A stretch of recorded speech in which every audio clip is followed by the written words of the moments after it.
The desperate mechanic's gamble. What happens when a broke single father discovers a billionaire's abandoned yacht and decides to restore it without permission? This is the story of Daniel Carter, a struggling boat mechanic who made a choice that would either destroy his life or transform it forever. Stay with me until the end to see how this impossible love story unfolds, and comment below what city you're watching from, so I can see how far this tale has traveled across the world. The salt-stained dawn crept over Newport Harbor, like a whispered secret painting the weathered docks in shades of amber and desperation. Daniel Carter stood at the edge of Pier 47, his calloused hands wrapped around a steaming cup of gas station coffee, watching the morning fog dance between the masts of forgotten dreams. At 34, he looked older lines etched deep around his steel-gray eyes, from squinting into too many sunrises, searching for hope in a world that seemed determined to crush it. "Daddy, you're doing that thing again," came a voice as bright as church bells on Easter morning. Daniel turned to find his 8-year-old daughter Lily skipping toward him with her backpack bouncing against her small frame. Her honey-blonde hair caught the early light like spun gold, and her green eyes, so much like her mother's, sparkled with the kind of pure joy that made his chest ache with both love and fear. She was his everything, his reason for breathing, his motivation to keep fighting when the world felt like it was drowning him. "What thing, sweetheart?" he asked, though he already knew. "That staring thing, like you're trying to see into tomorrow." Lily slipped her small hand into his much larger one, her fingers cold, but her grip steady. "Mama used to say you did that when you were worried about money." The mention of Sarah hit him like it always did, a swift, sharp pain that had dulled over the 3 years since the cancer took her, but never truly disappeared. He squeezed Lily's hand gently, drawing strength from her presence. "Just thinking about work, baby girl. Nothing for you to worry about." But worry was exactly what gnawed at Daniel's gut like a hungry rat. The stack of bills on their kitchen table seemed to multiply overnight past due notices for electricity, water, and the mortgage on their tiny 2-bedroom house 3 blocks from the harbor. His boat repair business, Carter Marine Services, barely kept them afloat. Most days he felt like he was trying to bail out the Titanic with a coffee cup.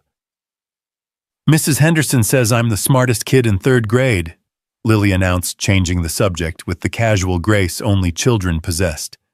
"She says I could be anything I want when I grow up. Maybe a doctor or a teacher or—" She paused dramatically, her eyes growing wide with possibility. "A boat captain like you."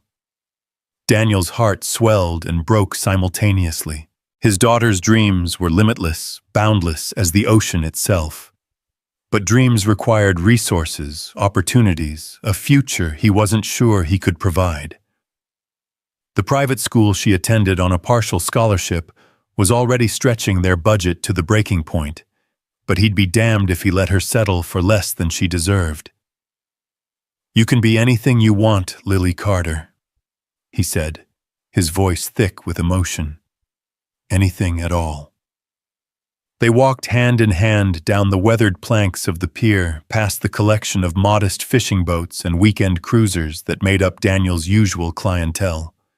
The harbor was waking up around them, seagulls crying overhead, the distant rumble of diesel engines coming to life, the splash of waves against hulls worn smooth by countless storms. Daniel's workshop sat at the end of the pier, like a faithful old dog, its corrugated metal siding painted a faded blue that had once been vibrant as a summer sky. Inside, the familiar smells of motor oil, salt air, and old wood greeted them like an embrace. Tools hung in precise order on pegboard walls, his father's tools and his grandfather's before that. 3 generations of Carter men had made their living coaxing life from dead engines and healing wounded vessels. "Can I help today?" Lily asked, dropping her backpack beside his workbench. I promise I won't touch the dangerous stuff." Daniel smiled, remembering himself at her age, eager to learn the mysteries of pistons and propellers from his own father. "After school, sweetheart. Education, first, boats second." "But boats are education," she protested with 8-year-old logic. "You're always teaching me stuff, like how engines breathe and why boats float and why little girls need to catch the school bus." Daniel interrupted gently, glancing at his watch. Speaking of which, the morning routine continued with practiced efficiency. Daniel packed Lily's lunch peanut butter and jelly again, but she never complained while she gathered her homework and double-checked her backpack. These quiet moments were precious to him, ordinary treasures that most people took for granted. In the chaos of bills and worry and the constant struggle to keep their heads above water, these simple rituals with his daughter were his anchor. "Daddy." Lily's voice was suddenly smaller, more vulnerable. "Are we going to be okay?" The question hit him like a punch to the solar plexus. Kids were intuitive creatures, sensitive to the unspoken tensions that adults tried to hide. He knelt down to her level, taking her small face in his work-roughened hands. "We're going to be fine, baby girl. I promise you that. Your old dad's pretty good at fixing things, remember?" She nodded, but he could see the shadow of uncertainty in her eyes. It mirrored his own fears, the ones that kept him awake at night, staring at the ceiling and calculating how many more months they could survive if business didn't improve. After Lily left for school, Daniel threw himself into work with the desperate energy of a drowning man. The day's first job was a temperamental outboard motor that belonged to Tommy Marchetti, a local fisherman whose boat had been in the family for 40 years. The engine wheezed and sputtered like an old man with pneumonia, but Daniel's skilled hands coaxed it back to life with the patience of a surgeon. "You're a miracle worker, Danny," Tommy said, counting out crumpled bills from his wallet. "Don't know what I'd do without you." The $40 barely made a dent in Daniel's mountain of debt, but it was honest money earned with sweat and skill. He tucked it into his wallet next to the other small bills that represented his family's survival, one repair at a time. The morning passed in a blur of routine maintenance, oil changes, spark plug replacements, the endless small fixes that kept Newport's modest fleet operational.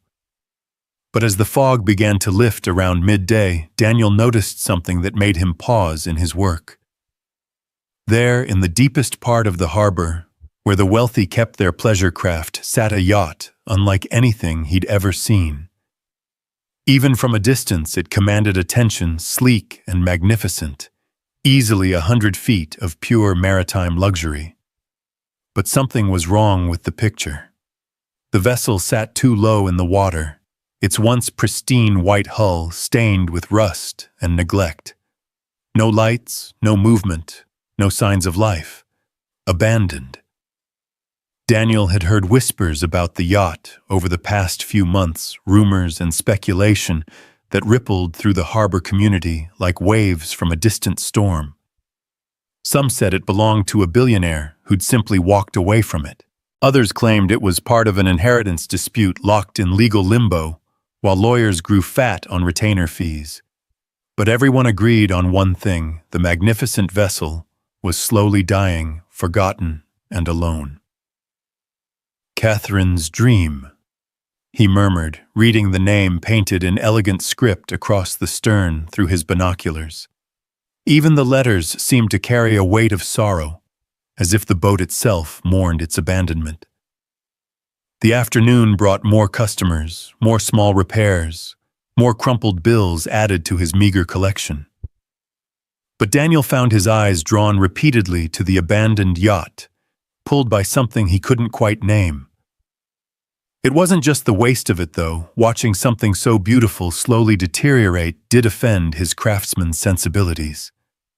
There was something else, a sense of kinship, perhaps the recognition of another lost soul adrift in circumstances beyond its control. When the last customer left, and Daniel began cleaning his tools, the late afternoon sun painted the harbor, in shades of gold and crimson. The abandoned yacht seemed to glow in the dying light, transformed from a symbol of neglect into something almost magical. He found himself walking to the end of his pier, drawn by an impulse he didn't fully understand. "What are you thinking?" he asked himself aloud, but his heart already knew the answer. Daniel Carter was thinking about taking the biggest risk of his life. The idea was insane, reckless, potentially disastrous. Trespassing on private property, unauthorized repair work, the legal implications alone could destroy him. But as he stared at the dying yacht, he saw something else: opportunity wrapped in danger, possibility disguised as catastrophe. What if he could restore her? What if he could bring Catherine's dream back to life? The yacht represented everything he'd ever dreamed of: working on sophisticated systems, cutting-edge technology, the kind of project that could establish his reputation and transform his struggling business. More importantly, if he could prove himself capable of handling such a restoration, it might open doors to the kind of high-end clientele that could secure his and Lily's future. But the risks, the risks were enormous. As darkness began to settle over the harbor, Daniel made his decision. He would go aboard just to look, just to assess what might be possible. A reconnaissance mission, nothing more. He owed it to himself and to Lily to explore every option, no matter how dangerous. He waited until well after midnight, when the harbor was cloaked in darkness, and the only sounds were the gentle lapping of waves against hulls. Moving like a shadow, Daniel slipped his small dinghy into the water and rowed silently toward Catherine's dream.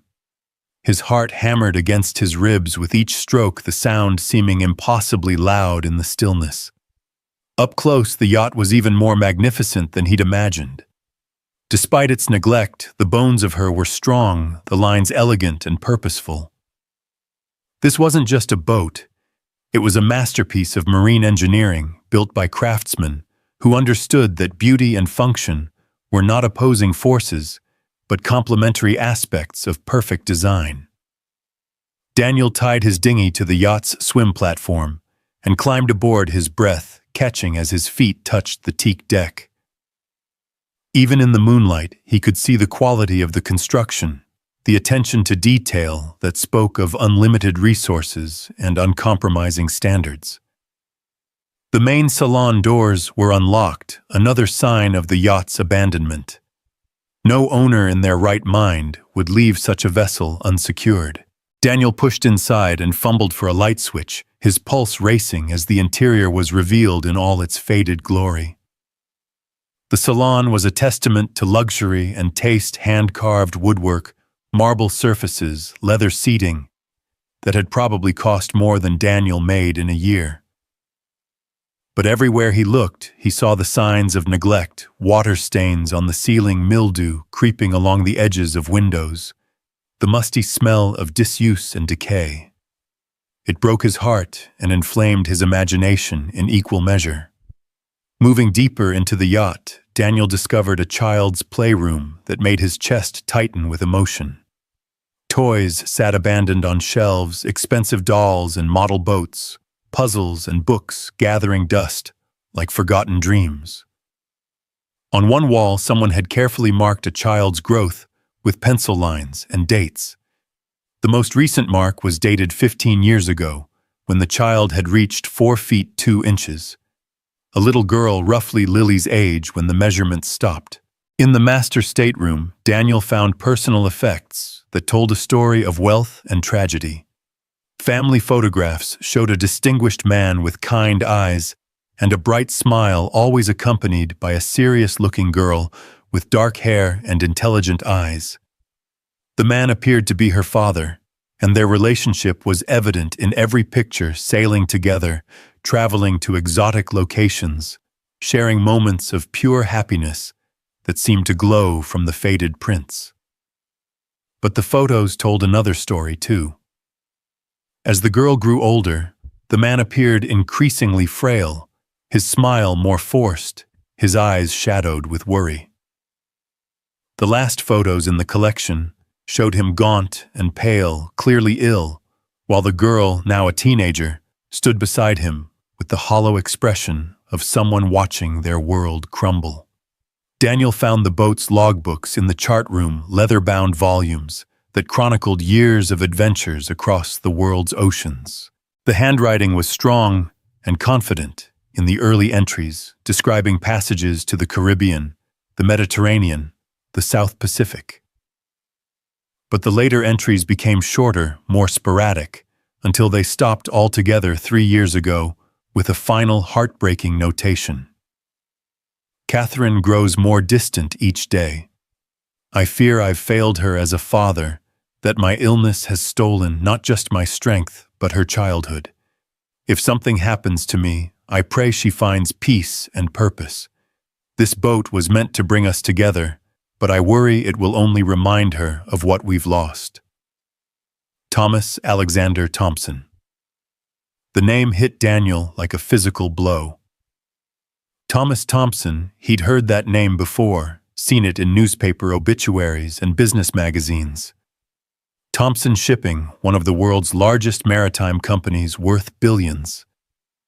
And this yacht, Catherine's dream, had been his pride and joy, named for the daughter who was now presumably one of the wealthiest women in the world, and she'd abandoned it. Left it to rot in Newport Harbor like a painful memory she couldn't bear to face. Daniel spent the next hour exploring every inch of the yacht, his trained eye cataloging the work that would be needed to restore her to glory. The engines were sophisticated German diesels, currently seized with corrosion, but salvageable with patience and skill. The electrical systems were state-of-the-art but compromised by moisture and neglect. The hull was sound-built to withstand decades of use, but the cosmetic damage was extensive. It would take months of work, thousands of dollars in parts and materials expertise in systems he'd never worked on before. It would be the challenge of a lifetime, a project that would push every skill he possessed to its absolute limit. It would also be completely, utterly illegal. As dawn approached, Daniel reluctantly prepared to leave. But as he stood on the deck one last time watching the sun rise over the harbor, he felt something shift inside him. This wasn't just about money or reputation, or even providing for Lily's future. This yacht was dying, and he couldn't stand by and watch that happen. Not when he had the skills to save her, to bring her back to life, and honor the love that had created her. He thought about the little girl in those photographs, now a woman bearing the weight of inherited wealth and childhood trauma. She'd abandoned this yacht because it hurt too much to keep, but what if he could transform it from a source of pain into something beautiful again? What if he could give her back not just a restored vessel, but a piece of her father's love? The risk was enormous. If he was caught, he could face criminal charges, lawsuits that would destroy him financially. But if he succeeded, he might change everything.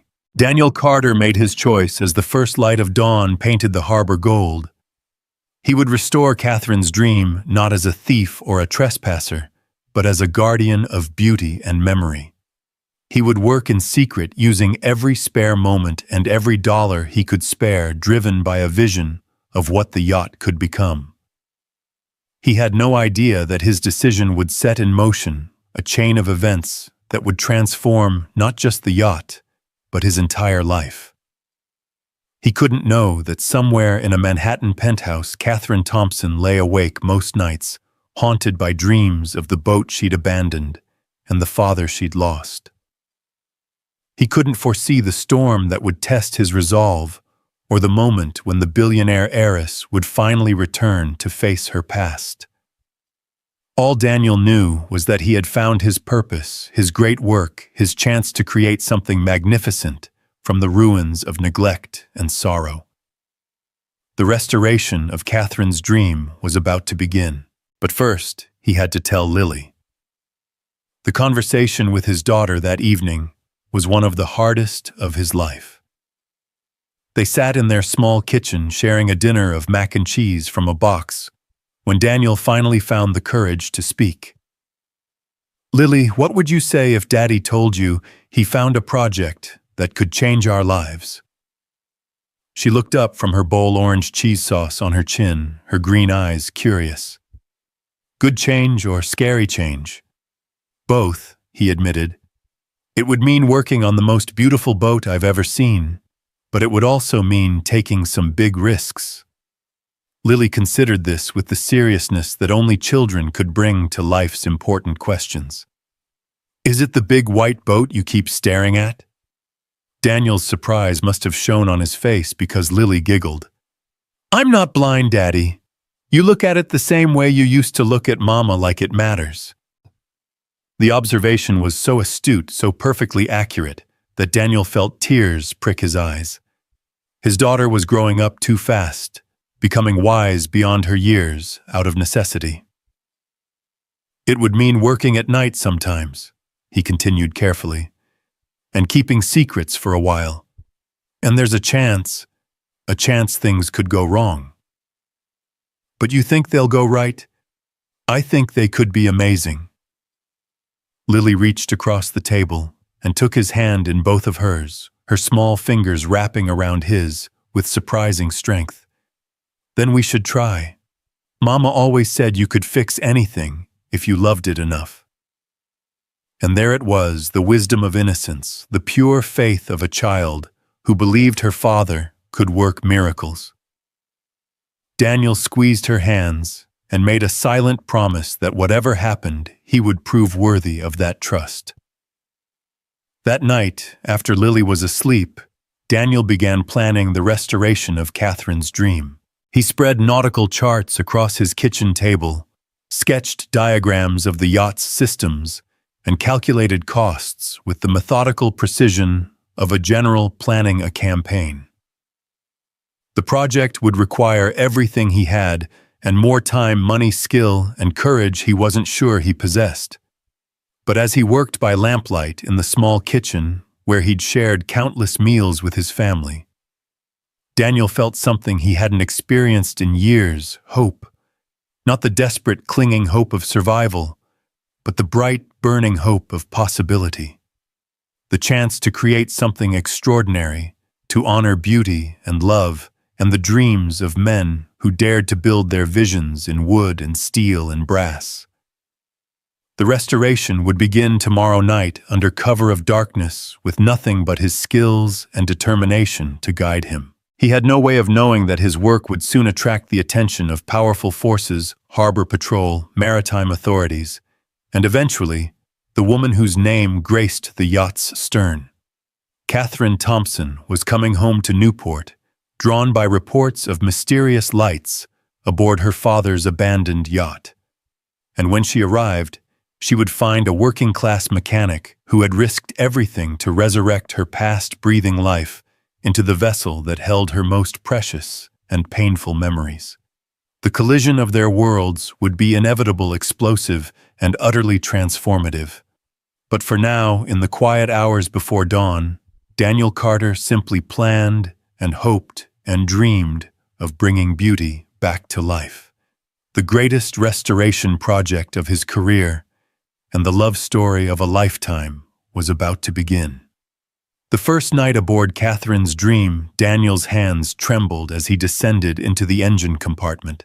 The beam of his flashlight cut through the darkness, revealing the twin German diesels that had once propelled this magnificent vessel across the world's oceans.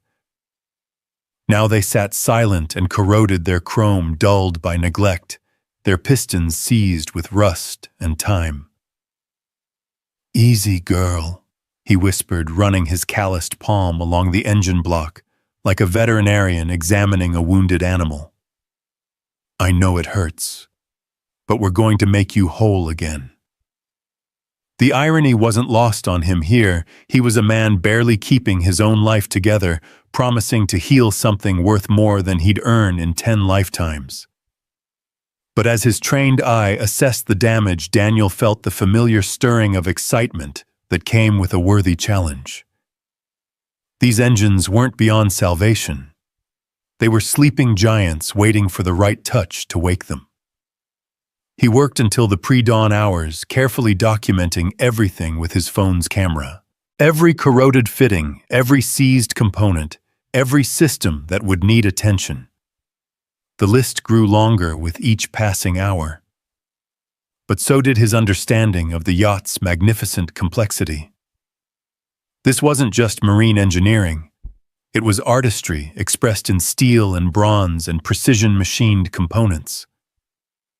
When exhaustion finally forced him back to shore, Daniel felt like he'd been granted a secret audience with sleeping royalty. The yacht's problems were extensive, but not insurmountable. With patience, skill, and resources he didn't yet have, Catherine's dream could sail again. The next evening brought Lily to the workshop, her homework spread across his workbench, while he organized tools for another clandestine mission. "You're humming," she observed without looking up from her math problems. "Am I?" Daniel paused in his inventory of socket wrenches. "Mama's song. The one she used to sing when she was happy about something." Lily glanced up with those perceptive green eyes. "Are you happy about the secret boat project?" Daniel's chest tightened. He hadn't realized he'd been humming Sarah's favorite melody, an old folk tune about sailors and distant shores. "I guess I am, sweetheart. It feels good to have something big to work toward.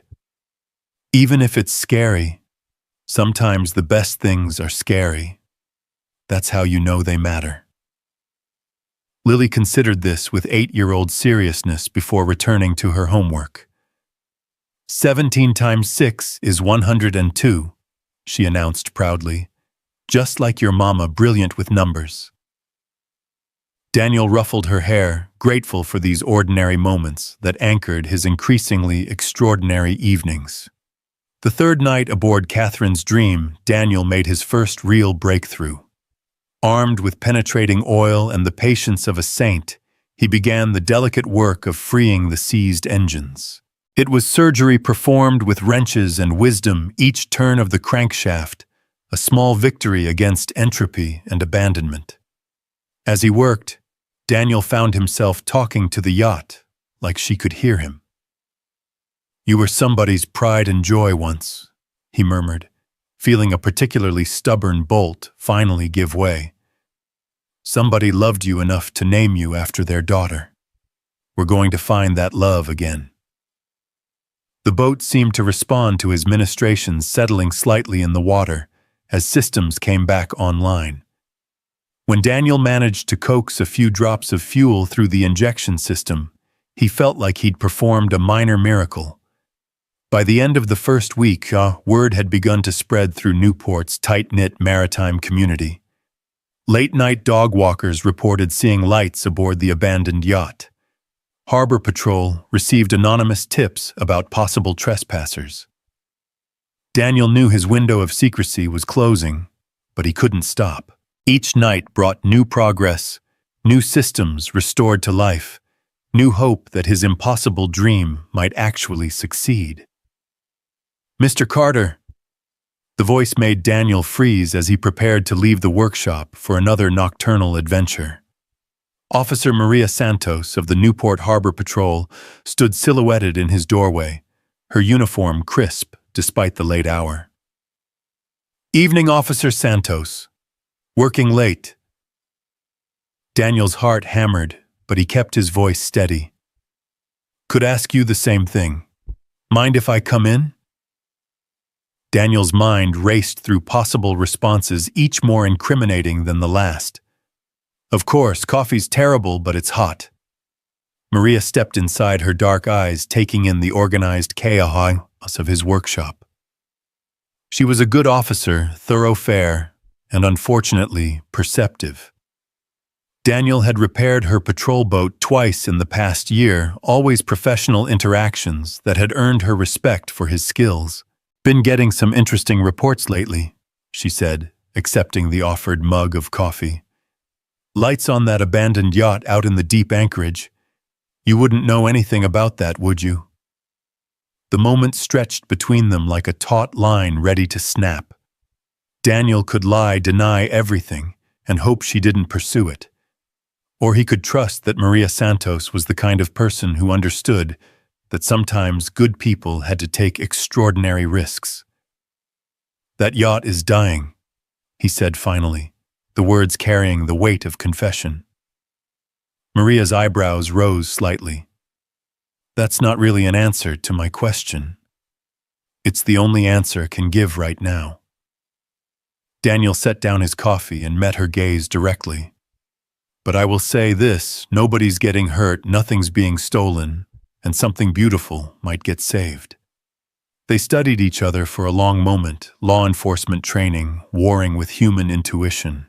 Maria had grown up in Newport, had seen too many magnificent vessels abandoned by owners who treated them like expensive toys to be discarded when the novelty wore off. "Trespassing is still trespassing, Mr. Carter." "Yes, ma'am, it is. And unauthorized work on someone else's property is still vandalism, even if your intentions are good." "I understand." Maria sipped her coffee, her expression thoughtful. "On the other hand, that yacht's been sitting out there for months, with no sign of the owner. Maritime law gets complicated when vessels are effectively abandoned." Daniel felt a flicker of hope but didn't dare voice it. "I'll tell you what," Maria continued. "I didn't see any lights tonight. But if I start getting more reports, I'll have to investigate officially. You understand what I'm saying? Be more careful. Be a lot more careful. And Mr. Carter, whatever you're doing out there, make it count." After Maria left, Daniel sat in his workshop for a long time, staring at the tools that had been his father's and grandfather's legacy.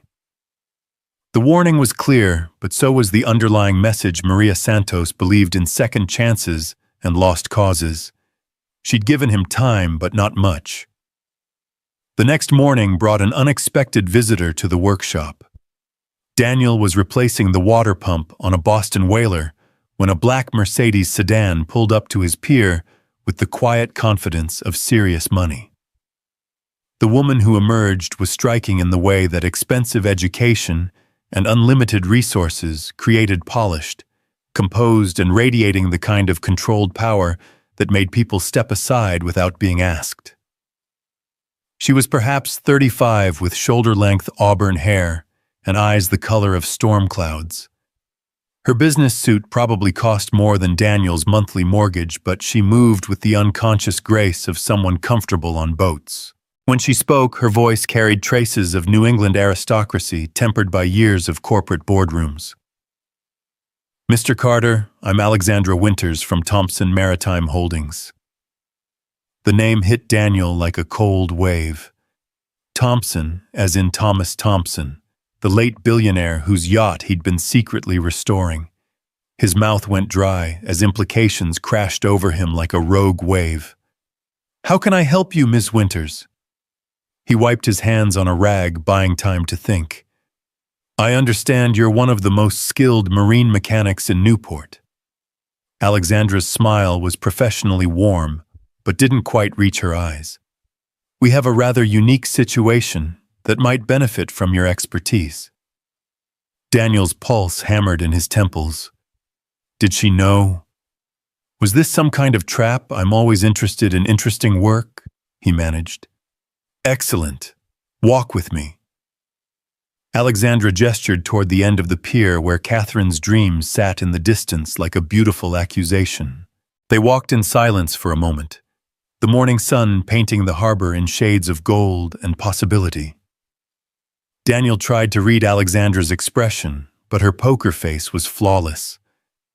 "Tell me, Mr. Carter, what do you know about yacht restoration?" "Depends on the yacht," Daniel replied carefully. "And the budget." Alexandra laughed, a sound like expensive champagne bubbling. "Budget isn't a concern. Quality is everything."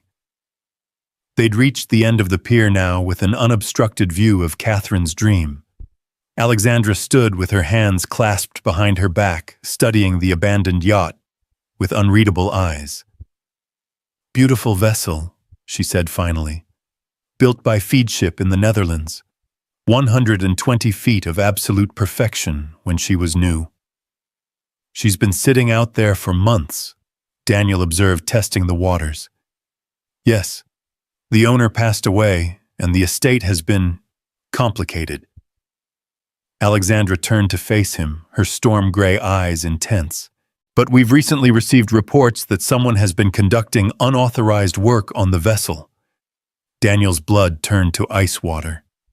This was it, the moment his gamble crashed down around him. But instead of denying everything, he found himself speaking from the heart. She's dying out there. Excuse me, that yacht. She's dying. Salt water's getting into her systems, her engines are seizing up, her bright work is corroding. Every day she sits abandoned, she loses more of what made her special. Daniel's voice carried the passion of a man defending something he loved. It's criminal to let something that beautiful just waste away. Alexandra's expression shifted almost imperceptibly.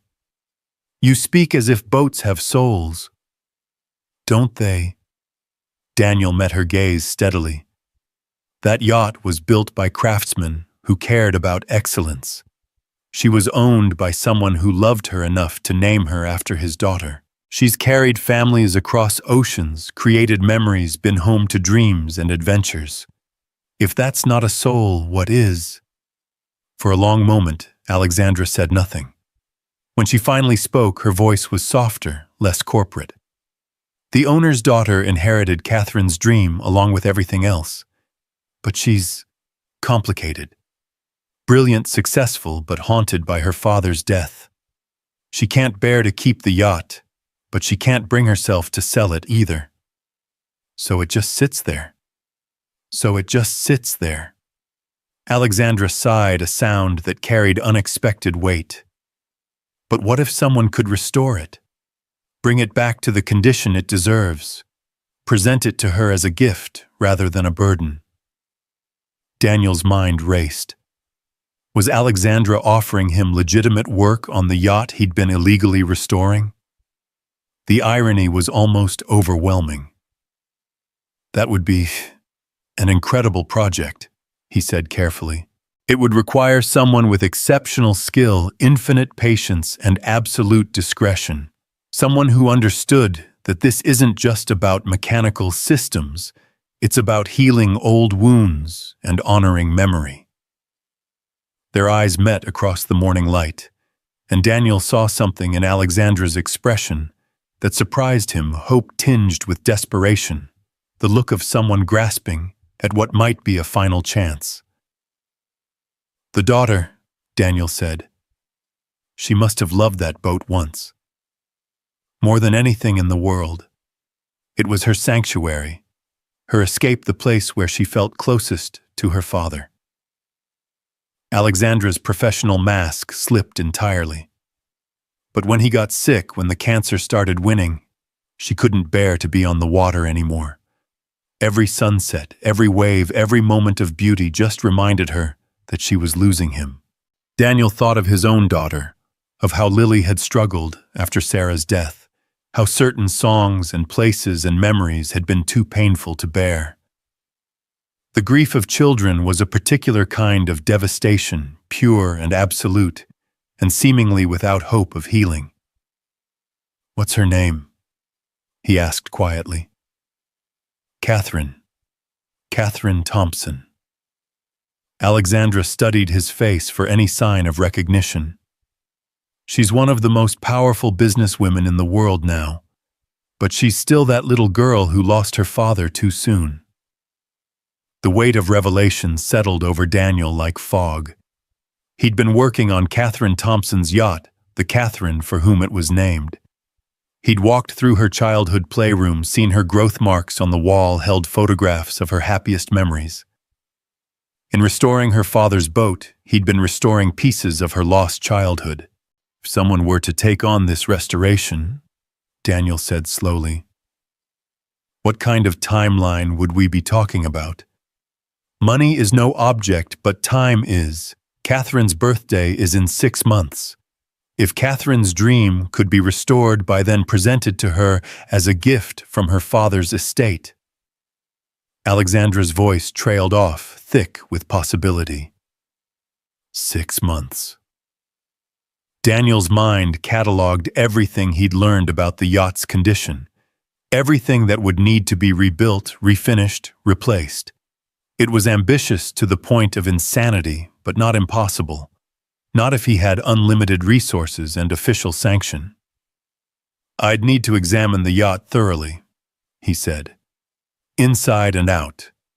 Every system, every component. Of course. And I'd need complete authority to make decisions about the restoration. No committee meetings, no second guessing from lawyers or accountants." Alexandra nodded. "The estate would give you carte blanche. One more thing," Daniel added, his voice carrying new strength. "I don't work alone. My daughter comes with me to the yard sometimes. She's smart as a whip and well-behaved, but she's part of the deal." For the first time since their conversation began, Alexandra's smile was genuinely warm. Catherine loved that boat as a child. I think she'd appreciate having another little girl help bring it back to life. They shook hands on the pier as the morning sun climbed higher, sealing an agreement that would transform everything. Daniel Carter, struggling single father and small-time boat mechanic, had just been handed the commission of a lifetime. The irony that he'd already been working on the project for weeks would remain his secret for now. That evening, Daniel broke the news to Lily over dinner at their kitchen table. "Remember the secret boat project we talked about?" He began, hardly able to contain his excitement. Lily looked up from her spaghetti eyes, bright with curiosity. "The scary but good one. It just got official. I've been hired to restore the most beautiful yacht in Newport Harbor. The white one you keep staring at. The very same." Daniel grinned at his daughter's perceptiveness. "It's going to be the biggest job of my career, sweetheart. Enough to pay off all our bills, put money away for your college, maybe even buy us a bigger house." Lily considered this with the seriousness she brought to all important matters. "Will it still be scary?" "Different kind of scary now. Scary because it's so important, not scary because we might get in trouble." "Good," Lily announced with 8-year-old certainty. "I like the good kind of scary better." That night, Daniel stood on his pier long after Lily had gone to bed, staring across the harbor at Catherine's dream. Tomorrow he would board her legally for the first time, armed with official permission and unlimited resources. The clandestine phase of the restoration was over now. The real work would begin. But as he watched the yacht's silhouette against the starlit sky, Daniel couldn't shake the feeling that the most challenging part of this project wouldn't be mechanical. Somewhere in a Manhattan penthouse, Catherine Thompson was probably staring out her own window, haunted by memories of a boat she'd loved and lost. Restoring Catherine's dream would require more than new engines and fresh paint. It would require healing wounds that had been festering for 15 years. The wind shifted, carrying the scent of salt and possibility across the water. In 6 months, Daniel would either deliver a masterpiece or face the most spectacular failure of his career. But as he stood there in the darkness, surrounded by the quiet sounds of a sleeping harbor, he felt something he hadn't experienced in years, the absolute certainty that he was exactly where he was supposed to be, doing exactly what he was meant to do. The restoration of Catherine's dream was no longer a desperate gamble or a romantic gesture. It was a mission, a calling, a chance to transform lives through the ancient alchemy of craftsmanship and love. The real work was about to begin. 2 days later, Daniel officially set foot on Catherine's dream as her appointed guardian and savior. Alexandra had arranged for the yacht to be moved to Newport Shipyard, where Daniel would have access to proper facilities, equipment, and suppliers. As a crane lifted the magnificent vessel from the water, Daniel felt like he was witnessing a resurrection. The shipyard's skilled craftsmen gathered to watch their weathered faces, reflecting professional appreciation for the yacht's lines and construction. These were men who'd worked on everything from racing yachts to commercial vessels, but Catherine's dream commanded a special kind of respect. "She's a beauty," muttered Frank Kowalski, the yard's senior rigger. "Shame to see her in such rough shape." "She won't be rough much longer," Daniel replied, his voice carrying quiet confidence.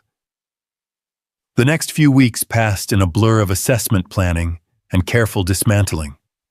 Daniel worked methodically through each system, photographing everything before it came apart, cataloging components that could be saved versus those that needed replacement. It was archaeological work, as much as mechanical, peeling away layers of neglect to reveal the yacht's original magnificence.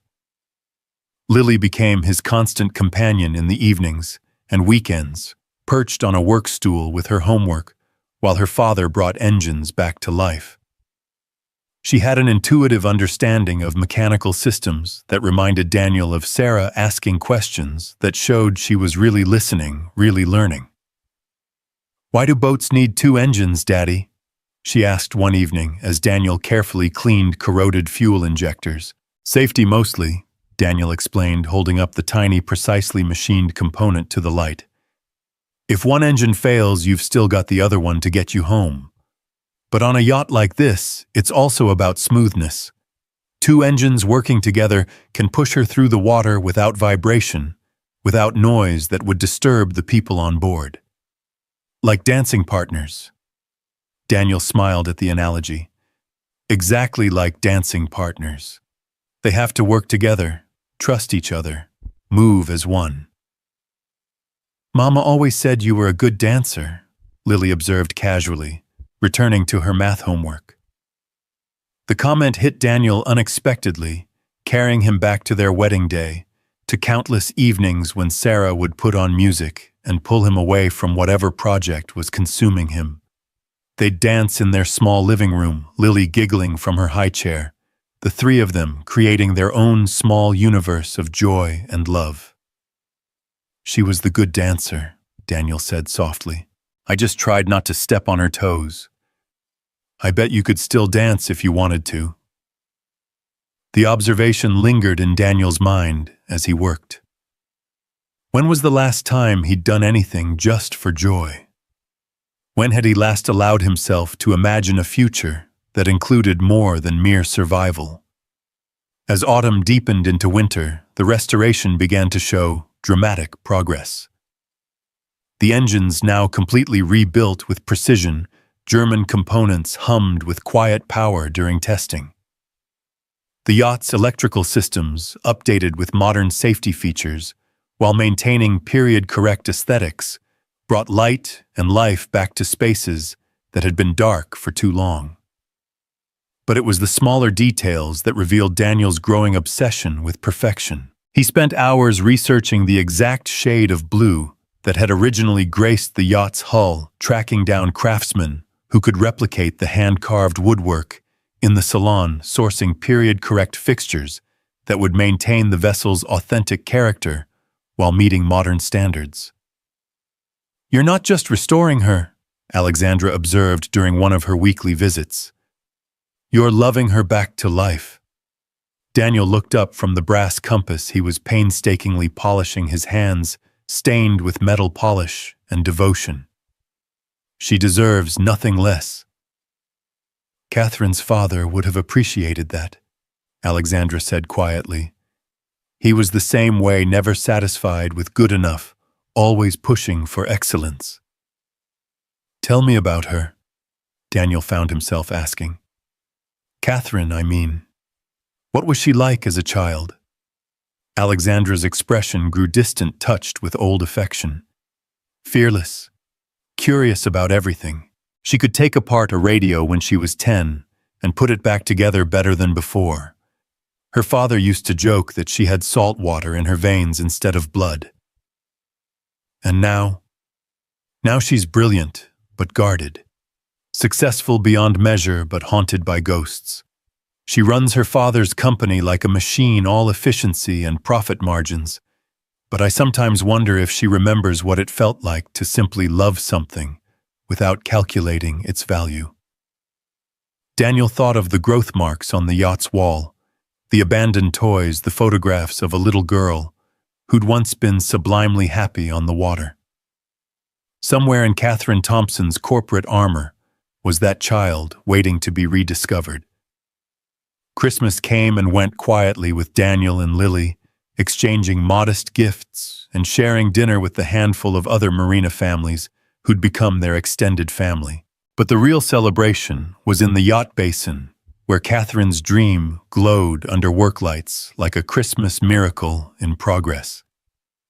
The hull gleamed with fresh paint, her name restored in elegant gold script that seemed to float on the transom. Inside, master craftsmen were installing new marble countertops and hand-stitched leather seating that matched the original specifications exactly. Every detail was perfect, every system better than new. But as winter gave way to spring, Daniel became aware of a growing tension in his chest. The restoration was proceeding flawlessly, ahead of schedule and under budget. Catherine's dream would be ready for her June deadline, transformed from a dying derelict into a floating palace worthy of kings. Yet success brought its own anxiety. What would happen when the project was complete? The thought of walking away from the yacht felt like abandoning a child. Over the months of painstaking work, Catherine's dream had become more than a job or even a passion project. She was family, a floating embodiment of everything Daniel believed about craftsmanship, dedication, and the power of love to transform broken things. "Penny, for your thoughts." Alexandra's voice interrupted his reverie. Daniel was standing on the yacht's bridge, testing the newly installed navigation systems while watching the sun set over Newport Harbor. The view from here was spectacular. The entire harbor spread out like a living painting, dotted with vessels of every description, all of them connected by the ancient human love affair with the sea. "Just thinking about what happens next," he admitted.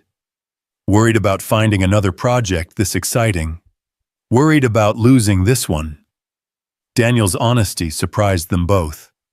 "I know she's not mine. I know she belongs to Catherine Thompson. And when this is over, I'll go back to fixing outboard motors and patching hull damage. But it's going to be hard to let go." Alexandra was quiet for a long moment, her expression thoughtful. When she finally spoke, her voice carried careful consideration. "Daniel, can I ask you something personal?" He nodded, curious. "Have you ever thought about what you'd do if money weren't an issue? If you could choose any life, create any future for yourself and Lily?" The question caught him off guard. For so long, his dreams had been limited to basic survival, keeping the lights on, putting food on the table, maintaining their small foothold in an expensive world. The luxury of unlimited possibility was something he'd stopped allowing himself to imagine. "I'd want to keep doing this," he said finally. "Working on boats that matter, bringing beauty back to the world. I'd want Lily to grow up knowing that work can be art, that taking care of beautiful things is a worthy way to spend a life. And if the right opportunity came along, something that would let you do that kind of work permanently." Daniel studied Alexandra's face, sensing undercurrents he couldn't quite read. "I guess I'd have to see what the opportunity looked like." Their conversation was interrupted by the sound of a helicopter approaching the harbor. Daniel watched it circle once before heading toward the private helipad at the far end of the marina. Something about its purposeful flight pattern suggested this wasn't a casual arrival. Someone important was coming to Newport. "Speaking of opportunities," Alexandra murmured, her attention fixed on the helicopter. "Daniel, there's something I need to tell you. Something I probably should have mentioned months ago." The serious tone of her voice made Daniel's pulse quicken. "What is it?" "Catherine Thompson is arriving tonight. She's going to see the yacht tomorrow morning." The words hit Daniel like a physical blow. After months of working toward this moment, the reality of it felt surreal. Tomorrow, the woman whose childhood memories he'd been carefully preserving would stand on the deck of her father's restored yacht. She would see what love and craftsmanship could accomplish, but she would also be confronted with 15 years' worth of grief and loss and unresolved pain. "Is she ready for this?" Daniel asked. "I don't know," Alexandra admitted. "But ready or not, it's time. The restoration is nearly complete, and she can't run from her father's legacy forever." That night, Daniel lay awake staring at the ceiling of his small bedroom, his mind churning with anticipation and anxiety. Tomorrow would determine whether months of obsessive work had created a masterpiece or simply a beautiful reminder of what Catherine Thompson had lost. The difference would depend not on his craftsmanship, but on the mysterious workings of the human heart. Across town in a luxury suite at the Chandler Hotel, Catherine Thompson stood at her window staring out at Newport Harbor. She could see the lights of the shipyard in the distance where her father's yacht waited like a ghost from her past. Tomorrow, she would face the most beautiful and painful chapter of her childhood, restored to perfection by a stranger who somehow understood what the vessel meant. Neither Daniel nor Catherine slept much that night. Both stood vigil in their separate spaces, guardian and heiress craftsman, and owner, two souls about to be bound together by a yacht named for dreams and the enduring power of love. The morning mist clung to Newport Harbor like a silk shroud, softening the edges of reality, as Daniel made his final preparations aboard Catherine's dream. His hands moved with practiced precision, checking systems that had become as familiar to him as his own heartbeat. Every brass fitting gleamed with mirror perfection. Every line of mahogany glowed with hand-rubbed warmth. Every mechanical component hummed with quiet efficiency. The yacht was ready, but was he? "Daddy, you're being nervous again." Lily's voice carried across the water from the dock, where she sat with her legs dangling over the edge school backpack, forgotten beside her as she watched her father's meticulous final inspection. "I'm not nervous, sweetheart. I'm being thorough." Daniel's voice carried across the still air, but even he could hear the tension threading through his words like wire under strain. "Mama used to say the same thing when she was nervous about her job interviews. I'm not nervous, Danny. I'm being prepared." Lily's impersonation of her mother's voice was so accurate, it made Daniel's chest tighten with memory and loss. 8 months of restoration work had led to this moment, and Daniel found himself caught between pride and terror. Catherine's dream was more than ready. She was magnificent, transformed from a dying derelict into something that transcended mere maritime engineering. She was poetry written in steel and wood and brass, a floating testament to what dedication and love could accomplish. But in less than an hour, Catherine Thompson would arrive to see what he'd done with her father's legacy. The woman whose childhood bedroom he'd meticulously restored, whose growth marks he'd carefully preserved on the yacht's walls, whose most precious memories were embedded in every surface he'd lovingly brought back to life. The thought of her reaction, approval, rejection, indifference, made his stomach churn with anticipation. "Mr. Carter," Alexandra's voice carried a note of carefully controlled tension as she approached along the dock, her usually perfect composure showing hairline cracks. "She's 5 minutes out." Daniel nodded, running his hand one final time along the gleaming mahogany rail. Every detail was perfect, from the hand-stitched leather cushions in the salon to the precisely calibrated navigation equipment on the bridge. Even the small touches spoke of obsessive attention, fresh flowers in the vases, the original family photos carefully restored and placed exactly where they'd been 15 years ago, the child's growth marks on the cabin wall cleaned and preserved like archaeological treasures. "How is she?" Daniel asked, though he wasn't sure he wanted to know the answer. Quiet. Controlled. You know how powerful people get when they're about to face something that might break them. They armor up, become unreadable. Alexandra's storm-gray eyes reflected her own anxiety. But Daniel, I need you to understand something. Whatever happens this morning, whatever her reaction is, you've created something extraordinary here. Don't let anyone tell you otherwise. The sound of a luxury sedan's engine hummed through the morning air, followed by the soft closure of car doors. Daniel's pulse quickened as footsteps approached on the wooden dock, measured confident steps that spoke of someone accustomed to command, but careful not to reveal vulnerability. When Catherine Thompson came into view, Daniel's breath caught in his throat.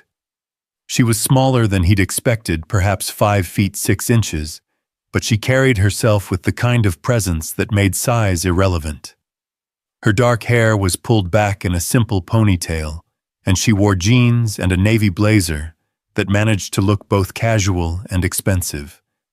But it was her eyes that captured Daniel's attention, storm-blue depths that held intelligence, pain, and a carefully guarded wariness that spoke of too many disappointments. She looked exactly like the little girl in the photographs he'd so carefully preserved, grown up and armored against a world that had taken too much from her too young.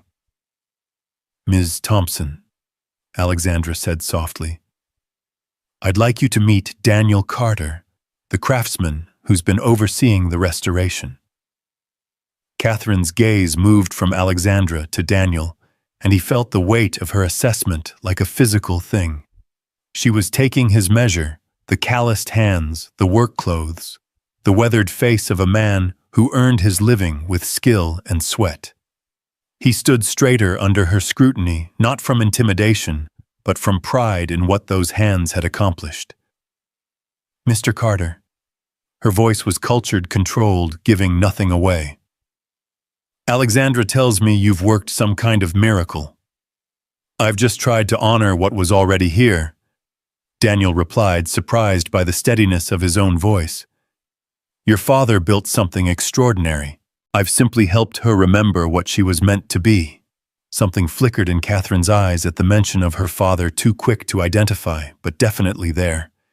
Pain, perhaps, or longing, or the kind of complex grief that never truly heals. "May I?" she asked, gesturing toward the yacht's boarding ramp. "Of course. She's yours." Catherine's steps were careful, deliberate, as she crossed from the dock to Catherine's dreams deck. The moment her feet touched the teak planking, something in her posture changed, a subtle relaxation, as if some deeply buried part of her recognized home. Daniel followed at a respectful distance with Lily close beside him and Alexandra bringing up the rear. He watched Catherine's face as she took in the restored deck, the gleaming brass fittings, the lovingly maintained woodwork. Her expression remained carefully neutral, but her hands told a different story. They trembled slightly as she reached out to touch the compass, binnacle, her fingers tracing brass that had been polished to mirror brightness. "It's exactly as I remember," she whispered so quietly Daniel almost missed it. They moved through the yacht in reverent silence.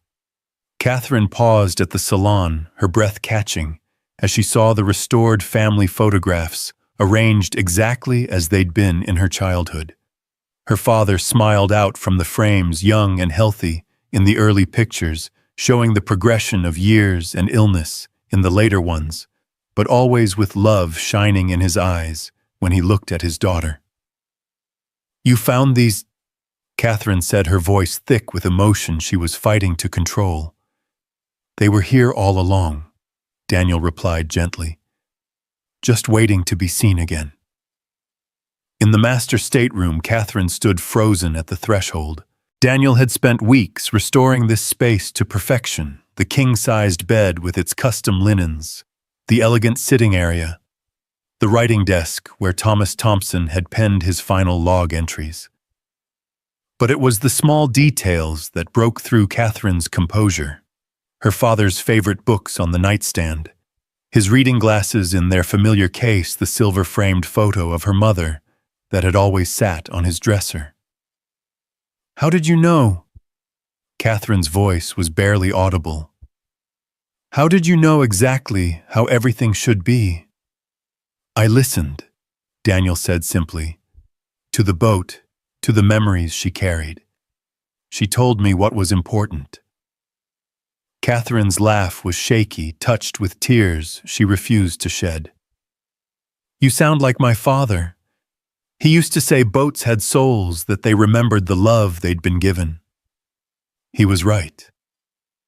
They continued the tour in silence, punctuated by Catherine's occasional sharp intake of breath. In the galley, she found her father's favorite coffee mug, carefully restored and placed in its accustomed spot. In the chart room, the logbooks were arranged exactly as they'd been, but now protected in archival quality cases that would preserve them for generations. But it was the child's cabin that finally broke her. Catherine stood in the doorway of what had been her childhood sanctuary. Her hand pressed to her mouth as she took in the painstaking restoration. The twin bed, with its cheerful yellow coverlet, the built-in desk where she'd done homework during long passages, the bookshelf filled with her favorite stories. And there, on the wall beside the door, were the growth marks, her father's careful pencil notations tracking her progress from age 5 to 16, when illness had stolen their last summer together. "Oh God," Catherine breathed, and Daniel saw her armor finally crack. "Oh, Daddy." She stepped into the room like someone entering a cathedral, her fingers trailing over surfaces that held the ghost of her younger self. When she reached the growth marks, she pressed her palm against the highest line, the last measurement her father had made before cancer consumed their world. "He was so proud of how tall I was getting," she whispered. "He used to joke that I'd be able to handle the lines better than any crew member he could hire." "You can still do that." Lily's voice piped up from the doorway, causing all the adults to turn in surprise.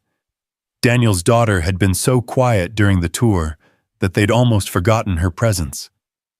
"Daddy taught me about lines and knots and stuff. It's not hard once you know the tricks." Catherine looked at Lily with something approaching wonder, this bright-eyed 8-year-old who spoke of sailing with casual confidence, who had grown up around boats the way Catherine herself once had. "How old are you, sweetheart?" Catherine asked, kneeling to Lily's level. 8 3/4, but I'll be 9 next month." Lily's smile was radiant, unguarded in the way only children could manage.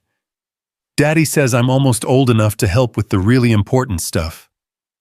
8 3/4, Catherine repeated, and Daniel saw her glance again at the growth marks on the wall. "That's a very important age for sailors." "That's what Daddy says too. He's teaching me navigation and weather reading, and how to listen to engines when they're not feeling good." Catherine's eyes moved from Lily to Daniel, and for the first time since boarding the yacht, her expression was unguarded. She saw a father teaching his daughter the skills he'd learned from his own father, passing down not just knowledge, but love wrapped in the ancient traditions of seamanship. She saw herself at Lily's age, eager and bright, and desperate to learn everything her father could teach her. Mr. Carter," Catherine said, rising to face him. "Could we speak privately for a moment?" Daniel nodded, and they moved to the yacht's stern deck, while Lily and Alexandra explored the newly restored tender garage. The morning sun had burned off most of the mist, revealing Newport Harbor in all its sparkling glory. Catherine stood at the rail, her hands gripping the mahogany with white-knuckled intensity. "I need to ask you something," she said, without turning around. "And I need you to be completely honest with me." "Of course." "Why did you do this to Lily? Not the official answer about honoring beauty and craftsmanship. The real reason." Catherine turned to face him, her storm-blue eyes intense with need to understand. You could have done a competent restoration, collected your fee, and moved on. But this is something else entirely. This is love letter written in wood and brass and perfectly restored memories. Why? Daniel was quiet for a long moment, choosing his words carefully. Have you ever lost something that defined who you were, something so fundamental to your sense of self that losing it felt like losing your soul? Catherine's sharp intake of breath told him he'd struck home. When my wife died, Daniel continued, I thought I'd lost everything that mattered. The love, the partnership, the future we'd planned together. For months, I just went through the motions of living because I had Lily to take care of, but inside I felt dead. Then I found this yacht, abandoned and dying, and I saw myself in her. Something beautiful that had been left to rot because the pain of remembering was too great. And you thought you could fix us both. I thought maybe healing her might teach me how to heal myself. And maybe, just maybe, it might help her owner remember that love doesn't die when people do. It just gets stored in different places, waiting to be rediscovered. Catherine was crying now silent tears that she didn't bother to wipe away. I loved this boat so much when I was little. She was our sanctuary, our escape from the world. Even when Daddy got sick, even when everything else was falling apart, we were still happy here. Until being happy felt like betraying his memory. Catherine nodded, unable to speak. Your father's final log entry, Daniel said gently. He was worried that this yacht would only remind you of loss. But I think he was wrong. I think he built her to be a reminder of love, his love for you, your love for each other, the joy you shared on the water. That kind of love doesn't cause pain. It heals it. They stood in comfortable silence for several minutes, watching seagulls wheel overhead and listening to the gentle lap of waves against the hull. When Catherine finally spoke, her voice was stronger, more settled. How much do I owe you, Mr. Carter? Daniel blinked in surprise. I'm sorry. For the restoration. I assume you've kept detailed records of time and materials. Ms. Thompson, your estate already handled all that through Alexandra. I was hired to do a job, and I did it. No, Catherine said firmly. You were hired to restore a yacht. What you actually did was give me back my father's love. That's worth considerably more than any consulting fee. I don't want your money, Daniel said, and realized as he spoke that it was completely true. Seeing your face when you walked into that cabin, knowing that I helped put that feeling back in your life, that's payment enough for a dozen lifetimes. Catherine studied his face with the intensity of someone accustomed to reading people's motivations, searching for the angle, the hidden agenda that powerful people learned to expect. But Daniel's weathered features held only sincerity, the honest satisfaction of a craftsman whose work had served its deepest purpose. You're a very unusual man, Daniel Carter. I'm just a boat mechanic who got lucky enough to work on something that mattered. No, Catherine said, stepping closer. You're a man who understands that the most important things in life can't be bought or sold or negotiated. They can only be given freely from one heart to another. The intensity in her voice, the way she was looking at him, made Daniel's pulse quicken in a way that had nothing to do with professional satisfaction. This was dangerous territory, the space where gratitude and admiration could transform into something deeper, more complicated. Daddy, Miss Thompson! Lily's voice rang out across the yacht. Come quick, I found something amazing. They found Lily and Alexandra in the yacht's library, a cozy space Daniel had restored with floor-to-ceiling bookcases and comfortable reading chairs. Lily was standing between a hidden panel, that had been cleverly concealed behind a false bookshelf. "I was looking at all the books," Lily explained excitedly, "and I noticed this one stuck out funny. When I pushed it in, the whole section moved." Daniel felt his face redden. He'd discovered the hidden compartment months ago during his initial survey, but had kept it secret, unsure whether its contents were meant to remain private. Inside were dozens of letters, love notes from Thomas Thompson, to his late wife, birthday cards, to Catherine, private thoughts and feelings he'd recorded, but never shared. "I'm sorry," Daniel said quickly.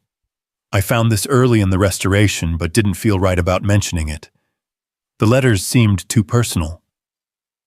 Catherine's hands shook as she lifted the first envelope, recognizing her father's handwriting. The letter was addressed to "My dearest Catherine," and dated just weeks before his death. "Would you like privacy to read them?" Alexandra asked gently. Catherine looked around at the three faces watching her with concern and affection. Alexandra, who'd been her father's trusted friend. Daniel, who'd poured his heart into restoring her past. And Lily, whose innocent presence somehow made everything feel safer. "No," Catherine said softly.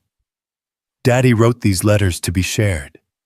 He was never good at expressing his feelings out loud, but he could write them beautifully." She opened the first letter with trembling fingers and began to read aloud in a voice thick with emotion. "My dearest Catherine, if you're reading this, it means I'm gone and you've finally returned to our boat. I hope, Daniel, that's the young man I've asked Alexandra to find, someone who will understand what Catherine's dream means to our family, has helped you see her as I always did, not as a reminder of loss, but as a celebration of all the love we shared." Catherine's voice broke, and Daniel felt his own eyes fill with tears. Thomas Thompson had somehow known, even in his final illness, that his daughter would need guidance back to joy. He'd planned for this moment, orchestrated it from beyond the grave with the help of Alexandra, and the hope that the right craftsman would understand the deeper purpose of the restoration. "How did he know?" Catherine whispered. "How did he know you would be the one?" Daniel thought of the nights he'd spent aboard the yacht, feeling like he was communing with a ghost who guided his hands and whispered suggestions in his ear. The way every solution had presented itself at exactly the right moment, every detail had fallen into place as if choreographed by an invisible conductor. "Maybe he didn't choose me," Daniel said quietly. "Maybe the boat did." They spent the rest of the morning reading Thomas Thompson's letters, beautiful, heartfelt messages that painted a picture of a man who'd loved his daughter with every fiber of his being. Letters that apologized for leaving too soon, that celebrated her strength and intelligence, that begged her not to let grief steal the joy they'd shared on the water. The final letter was the longest, and Catherine read it with growing wonder.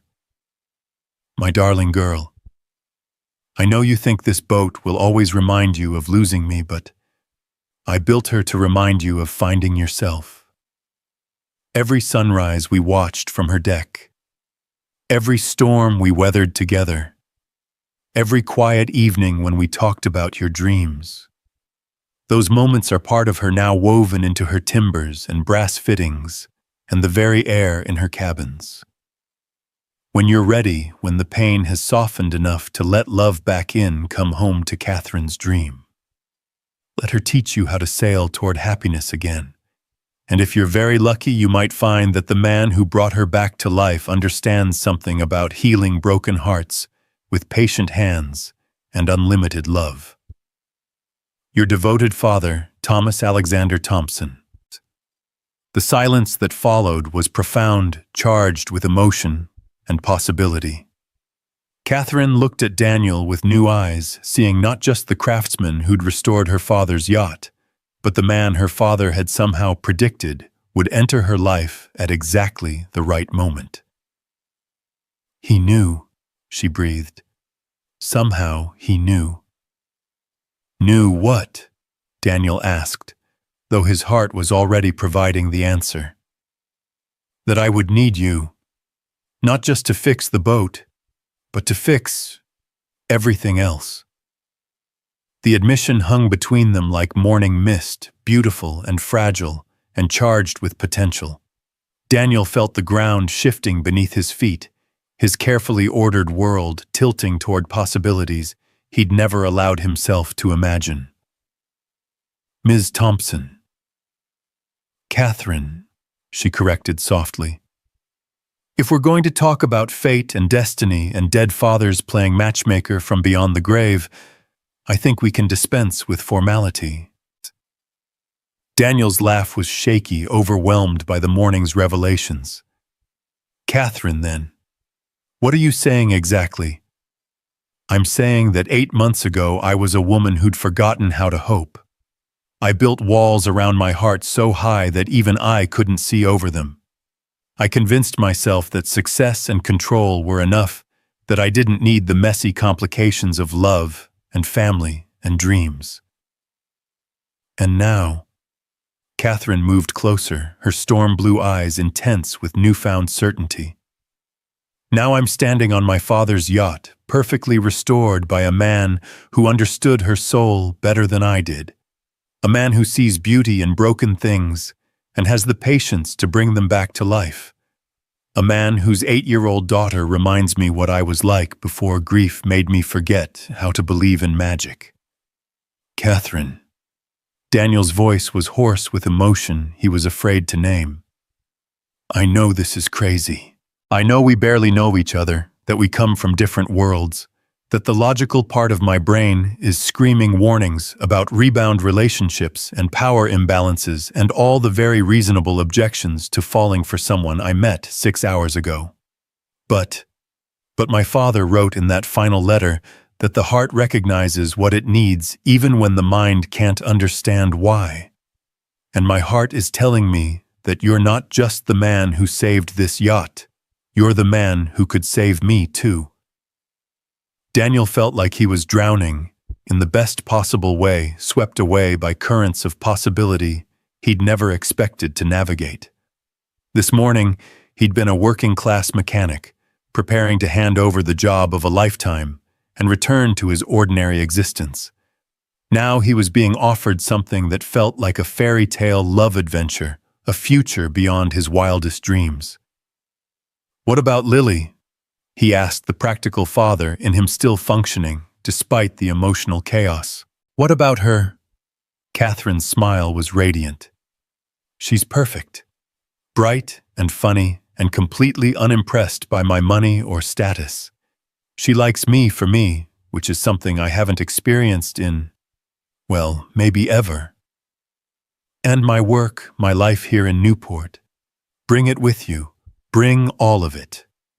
Catherine's voice carried the confidence of someone accustomed to making the impossible happen. I have houses all over the world, but none of them have ever felt like home. Maybe what I've been missing is the right people to share them with. You're talking about completely upending your life based on one morning with strangers. I'm talking about trusting my father's final gift to me. He brought us together for a reason, Daniel. The least we can do is see where it leads. Before Daniel could respond, Lily appeared in the doorway with Alexandra close behind. His daughter's face was bright with excitement, her arms full of the nautical books she'd discovered in the yacht's library. Daddy, did you know that some boats can sail all the way around the world? Ms. Catherine says her boat has been to every ocean. Lily's enthusiasm was infectious, her joy at being surrounded by maritime treasures evident in every gesture. Is that something you'd like to do someday? Catherine asked, kneeling to Lily's level. Sail around the world, I mean. Lily's eyes went wide with possibility. Could we really? Catherine's dream was built for global cruising, Catherine said seriously. She has all the equipment and range for extended voyages. The only thing she's been missing is a family brave enough to take her on adventures. A family. Lily looked from Catherine to her father with the kind of intuitive understanding that only children possessed. Do you mean all of us together? Daniel's heart clenched with love and terror in equal measure. His daughter was already weaving dreams around this miraculous morning, already accepting Catherine as a natural part of their small family. The trust and openness in Lily's expression was both beautiful and terrifying. What if this fairy tale morning dissolved into ordinary reality? What if Catherine changed her mind when the emotion wore off? Sweetheart, Daniel began carefully. Ms. Catherine and I have just met. These kinds of decisions take time. No, they don't, Lily interrupted with 8-year-old certainty. Not when they're right. Mama always said you could tell when something was right because it felt like coming home. Catherine's breath caught at the wisdom in those words. Your mother sounds like she was very wise. She was, and she would have liked you. Lily's statement carried the simple authority of truth. Daddy's been sad for a long time, but he's not sad when he talks about this boat, and he gets that crinkly look around his eyes when he looks at you, the same one he used to get when Mama made him laugh. Daniel felt heat rise in his cheeks, mortified that his 8-year-old daughter was reading him so accurately. But when he looked at Catherine, he saw understanding rather than embarrassment in her expression. The crinkly look is a good sign, Catherine said solemnly to Lily. It means he's allowing himself to be happy again. Exactly, Lily beamed. So when can we start sailing around the world? The question hung in the air like a challenge to the universe, demanding that the adults commit to the magic of the moment or retreat to the safety of rational caution. Daniel looked at Catherine, trying to read the future in her storm-blue eyes, searching for certainty in a situation that defied logic. There would need to be conditions, he said, finally, his voice steady despite the chaos in his chest. Agreements about how this would work, what happens if it doesn't work out, Catherine finished gently. Daniel, I understand your caution. You have Lily to think about responsibilities that go beyond your own heart. But I need you to understand something about me. I don't make impulsive decisions about business, and I've never made them about my personal life either. This isn't a whim or a moment of emotional weakness. This is recognition. Recognition of what I've been searching for without knowing it. A man who creates beauty instead of consuming it. A child who sees wonder in everyday miracles. A chance to use my resources for something more meaningful than quarterly profit reports. Catherine's voice carried the quiet conviction of someone who'd found their true north after years of navigation by false stars. And if we tried, really tried it, what would it look like? Catherine's smile was radiant with possibility. It would look like whatever we wanted it to look like. Private tutoring for Lily so she could learn while we traveled. A workshop for you on whatever vessel we were using so you could continue your craft while seeing the world. Time and space and resources to build something beautiful together. No pressure to be anything other than who we are. No pressure to be anything other than who you are. I fell in love with a boat mechanic who sees souls in sailing vessels, not a man trying to become something else to please me. The phrase "fell in love" electrified the air between them, honest and terrifying and absolutely true.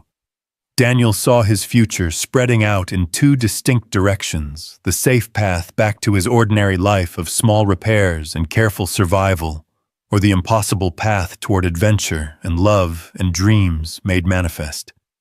Daddy, Lily said quietly, tugging on his work shirt, what would Mama want you to do? The question hit him like a gentle wave, carrying with it the ghost of Sarah's voice and the memory of countless conversations about dreams deferred and chances not taken. Sarah, who died too young, with too many plans unfulfilled, who'd made him promise to live fully for both of them. Sarah, who'd believed that love was worth any risk, any challenge, any leap of faith. "She'd want me to be brave," Daniel said, his voice thick with emotion. "She'd want me to choose love over fear, even if it scared me to death." "Then you'll do it." Catherine's question was barely a whisper, weighted with hope and vulnerability. Daniel looked around at the yacht his hands had brought back to life at the woman whose father had somehow orchestrated this impossible morning at his daughter, whose eyes shone with absolute faith in happy endings. The convergence of circumstances was too perfect to be coincidence, too meaningful to be mere chance. "We'll do it," he said, and felt the universe shift around his words. "God help us all, we'll do it." Catherine's smile could have powered the yacht's engines, bright and transformative and full of promise. She stepped closer, close enough that Daniel could see flecks of silver in her storm-blue eyes, close enough to feel the warmth radiating from her skin. "Thank you," she whispered, "for bringing her back to life, for bringing me back to life. Thank you for trusting a stranger with your most precious memories." "You're not a stranger anymore," Catherine said softly. "You're family." The words settled around them like a blessing, binding them together in ways that legal documents and formal agreements never could. They stood on the deck of Catherine's dream as the morning sun climbed higher, three souls who'd found each other against impossible odds, ready to write a new chapter in the yacht's long history of love and adventure. Somewhere in the distance, a church bell chimed the hour, marking the moment when Daniel Carter's ordinary life transformed into something extraordinary. The restoration of Catherine's dream was complete, but the real journey toward love, toward healing, toward a future none of them could have imagined, was just beginning. The yacht rocked gently in Newport Harbor, ready once again to carry dreams across distant waters, her hull strong and her heart restored by the magic that happened when broken things found the right hands to heal them. The weeks that followed that transformative morning passed in a whirlwind of preparation and discovery that left Daniel feeling like he was living someone else's life. Catherine had insisted on taking things slowly, despite their dramatic declarations, a wisdom that proved itself as they navigated the complex dance of blending two vastly different worlds. "I've never seen you this nervous," Lily observed one evening, as Daniel paced their small kitchen, running his hands through his hair for the dozenth time. Catherine was coming for dinner, their first meal together in his modest home, and he felt like a teenager preparing for prom. "I'm not nervous, sweetheart. I'm just—" Daniel paused, searching for words that wouldn't worry his daughter. "I want everything to be perfect." "It will be," Lily said, with the confidence only children possessed. "Ms. Catherine likes us for who we are, remember. That includes our funny little house and your terrible cooking." Daniel couldn't help but laugh. "My cooking isn't terrible. Daddy, you put salt in the coffee last week because you were thinking about boat engines." The memory made him wince.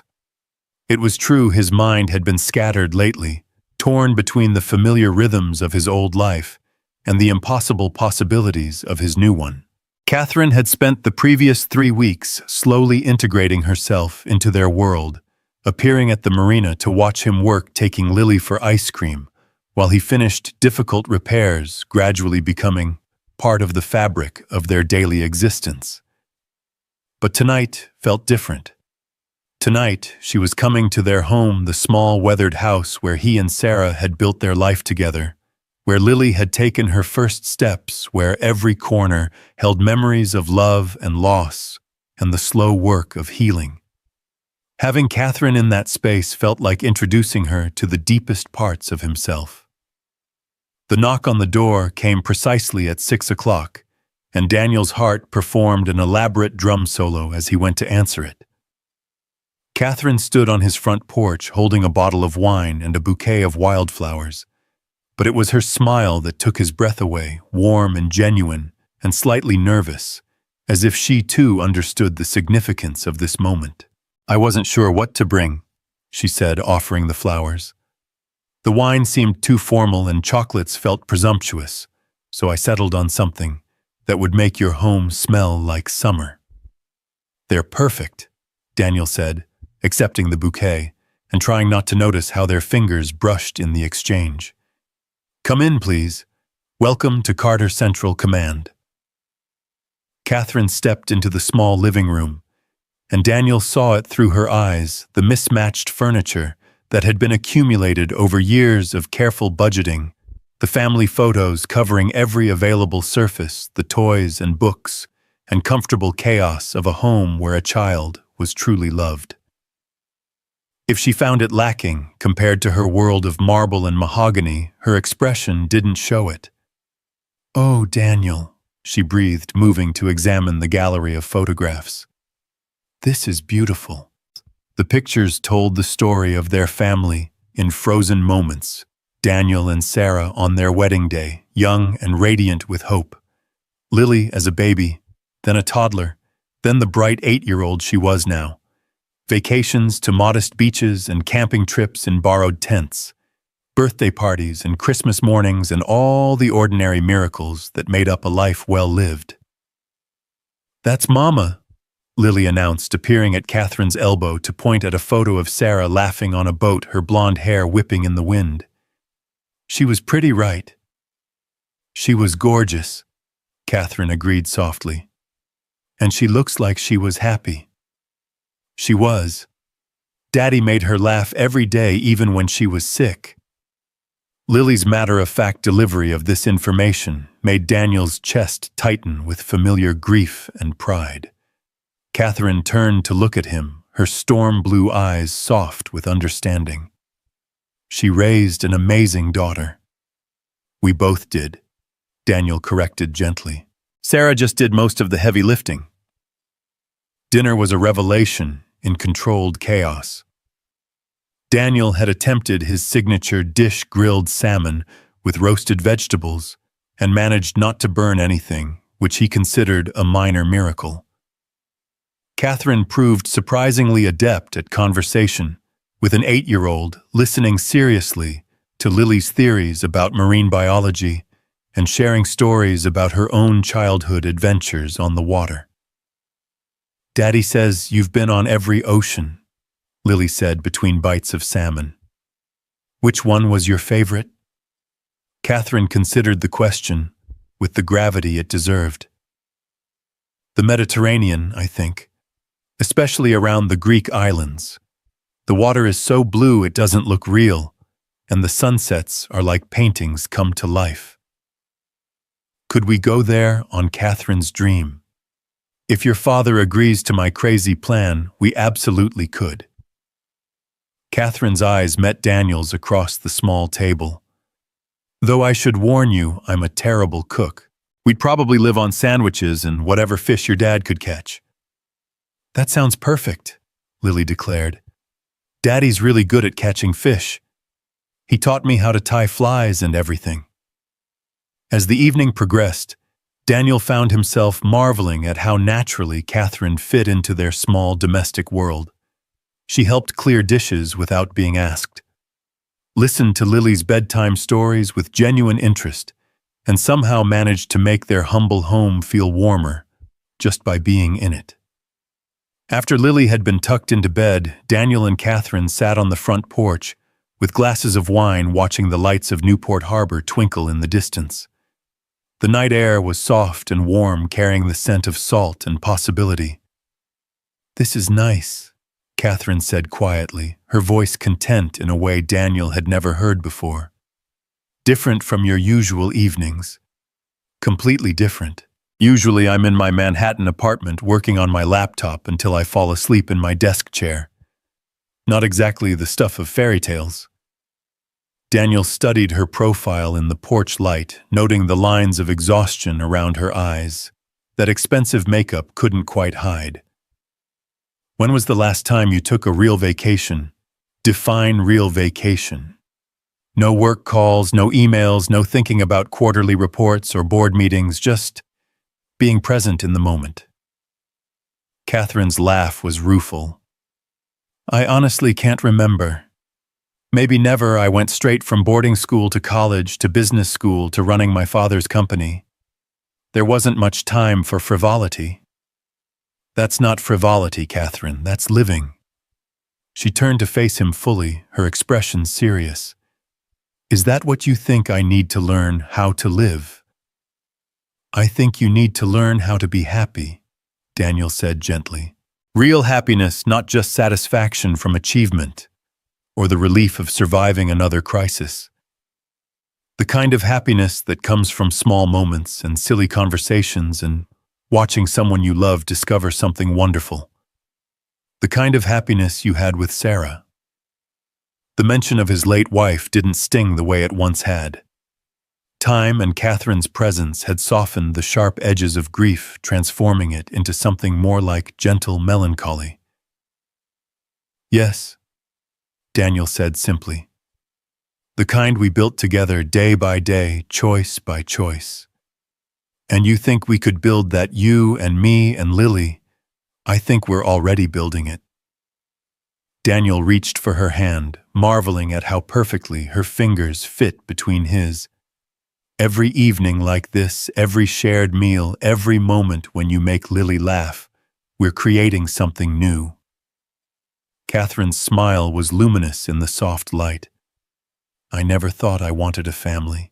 After my father died, I convinced myself that loving people was too dangerous, too painful when you lost them. It seemed safer to keep everyone at arm's length. And now I think maybe the pain of loving and losing is still better than the emptiness of never loving at all. They sat in comfortable silence, hands intertwined, watching the harbor lights dance on the water. Daniel felt something he'd thought was lost forever, the deep contentment of being exactly where he belonged, with exactly the right person, in exactly the right moment. Daniel, Catherine said eventually, her voice carrying a note of nervous determination. There's something I need to tell you. About my plan for Catherine's dream. What about it? I've been thinking about what my father wrote in that final letter. About the boat being built to remind me of finding myself, not losing him. And I realized that keeping her as some kind of floating museum isn't what he intended. Daniel waited, sensing that whatever Catherine was about to say would change everything. I want to live on her, Catherine continued. Not just visit occasionally or take weekend trips. I want to make Catherine's dream our home, travel the world, see everything my father and I used to dream about seeing together. The magnitude of what she was suggesting hit Daniel like a rogue wave. Catherine, that would mean leaving everything behind.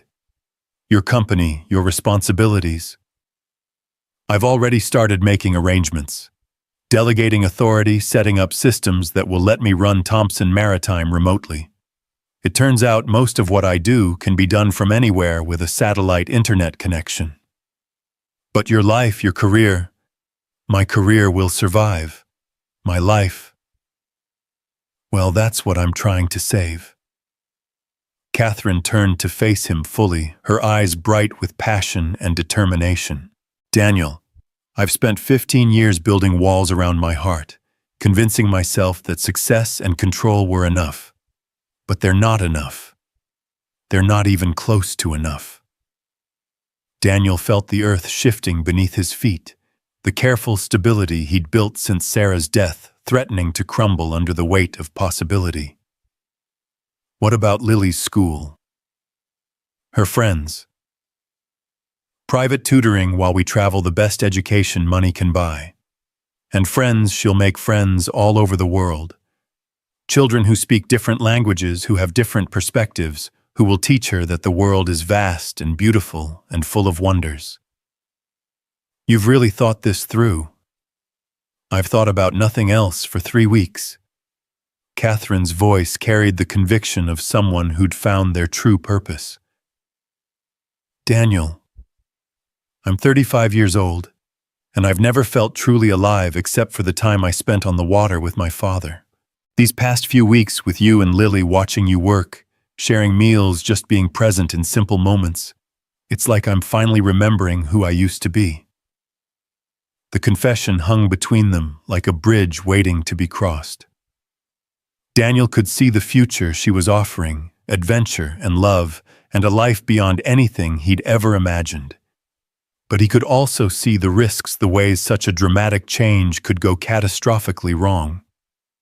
I need to think about this, Mo, he said finally.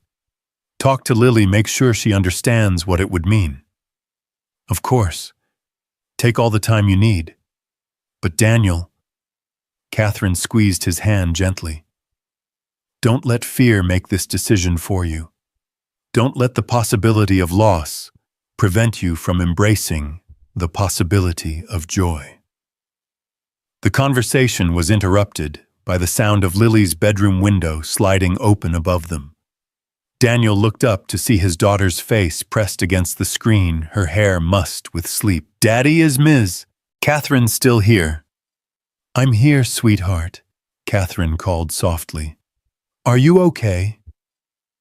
I had a dream about sailing, Lily announced with 8-year-old seriousness. We were on Catherine's dream, and we saw dolphins and mermaids and islands made of crystals. It was the best dream ever. Catherine's sharp intake of breath was audible. That sounds like a wonderful dream. It wasn't just a dream, though. It felt like remembering something that already happened. Does that make sense? Daniel exchanged a meaningful look with Catherine. Out of the mouths of babes came truths that adults spent years trying to understand. It makes perfect sense, Catherine said gently. Sometimes our hearts know things before our minds do. So we're really going to sail around the world together. The question hung in the night air like a prayer, innocent and hopeful, and demanding an answer that would shape all their futures. Daniel felt the weight of his daughter's trust, the magnitude of the choice before them. We're thinking about it, sweetheart, he said carefully. It would be a big change, a big adventure. The best kind of adventure, Lily said with absolute certainty. Good night, Daddy. Good night, Miss Catherine. Dream about dolphins. The window slid shut, leaving Daniel and Catherine alone with the echo of childish wisdom and the pressure of making decisions that would echo through generations. She's extraordinary, Catherine whispered. She's Sarah's daughter, Daniel replied. Always been wise beyond her years. Always trusted that good things were possible even when the evidence suggested otherwise. And what do you trust, Daniel? The question cut to the heart of everything: his fears, his hopes, his careful plans and wild dreams. Daniel looked at Catherine's face in the porch light, seeing vulnerability and strength and a love that had grown from gratitude into something deeper and more transformative. I trust that some gifts are too precious to refuse, he said finally, even when they scare us to death. Catherine's smile could have powered the entire harbor. Is that a yes? That's a, let me talk to my daughter and make sure this is really what we all want. But Catherine, Daniel brought her hand to his lips, pressing a gentle kiss to her knuckles. I think my heart already knows the answer. The following days blurred together in a kaleidoscope of planning and possibility. Daniel found himself caught between two worlds, his familiar routine of boat repairs and school pickups, and Catherine's universe of unlimited resources and global connections. The contrast was dizzying, but somehow Catherine managed to bridge the gap with grace and genuine interest in the details of his ordinary life. She arrived at the marina each morning with coffee and pastries, content to sit quietly, while Daniel worked, asking intelligent questions about marine systems and listening to his explanations with the focus of someone genuinely eager to learn. Watching her in work clothes instead of business suits, her expensive manicure chipped from handling tools, her perfectly styled hair escaping from practical ponytails, these small transformations felt more intimate than any grand gesture.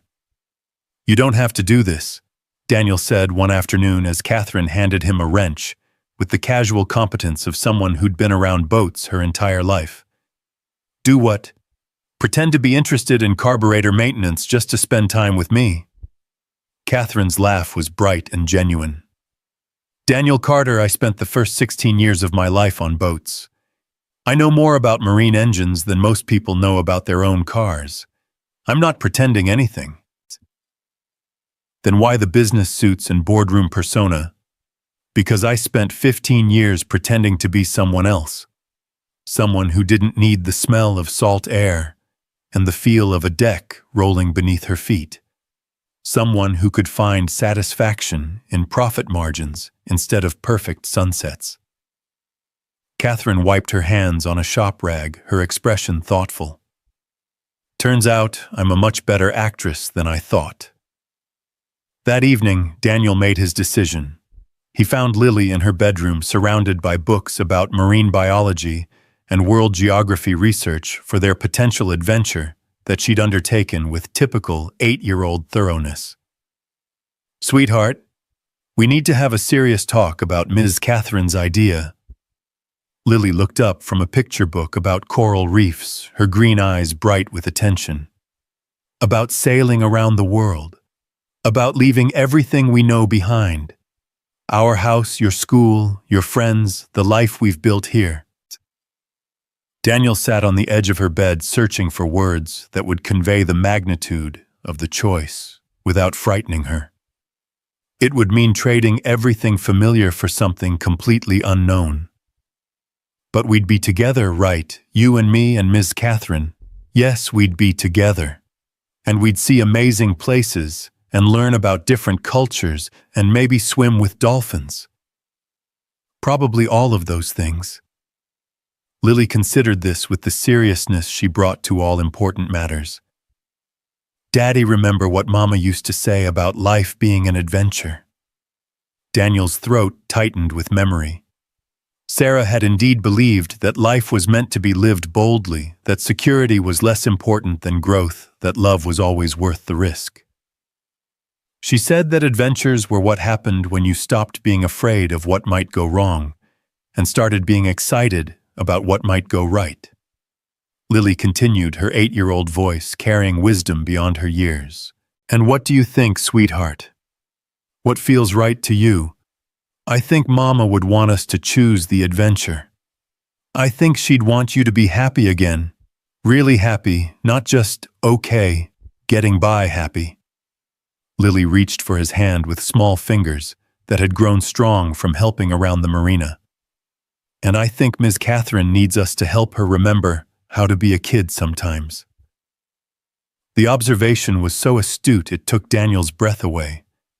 Catherine did need that, needed Lily's unguarded joy, and his steady presence to balance the weight of responsibility and grief she'd carried for so long. "So, you want to do this really and truly?" "I want to do this more than anything," Lily said, with the conviction only children could muster. "When do we leave?" Daniel's laughter was shaky with relief and terror and overwhelming love for his daughter's brave heart. "Soon, baby girl. Very soon." The conversation with Catherine that night was different from their previous tentative discussions about the future. This time Daniel spoke with the certainty of a man who'd made his peace with impossibility.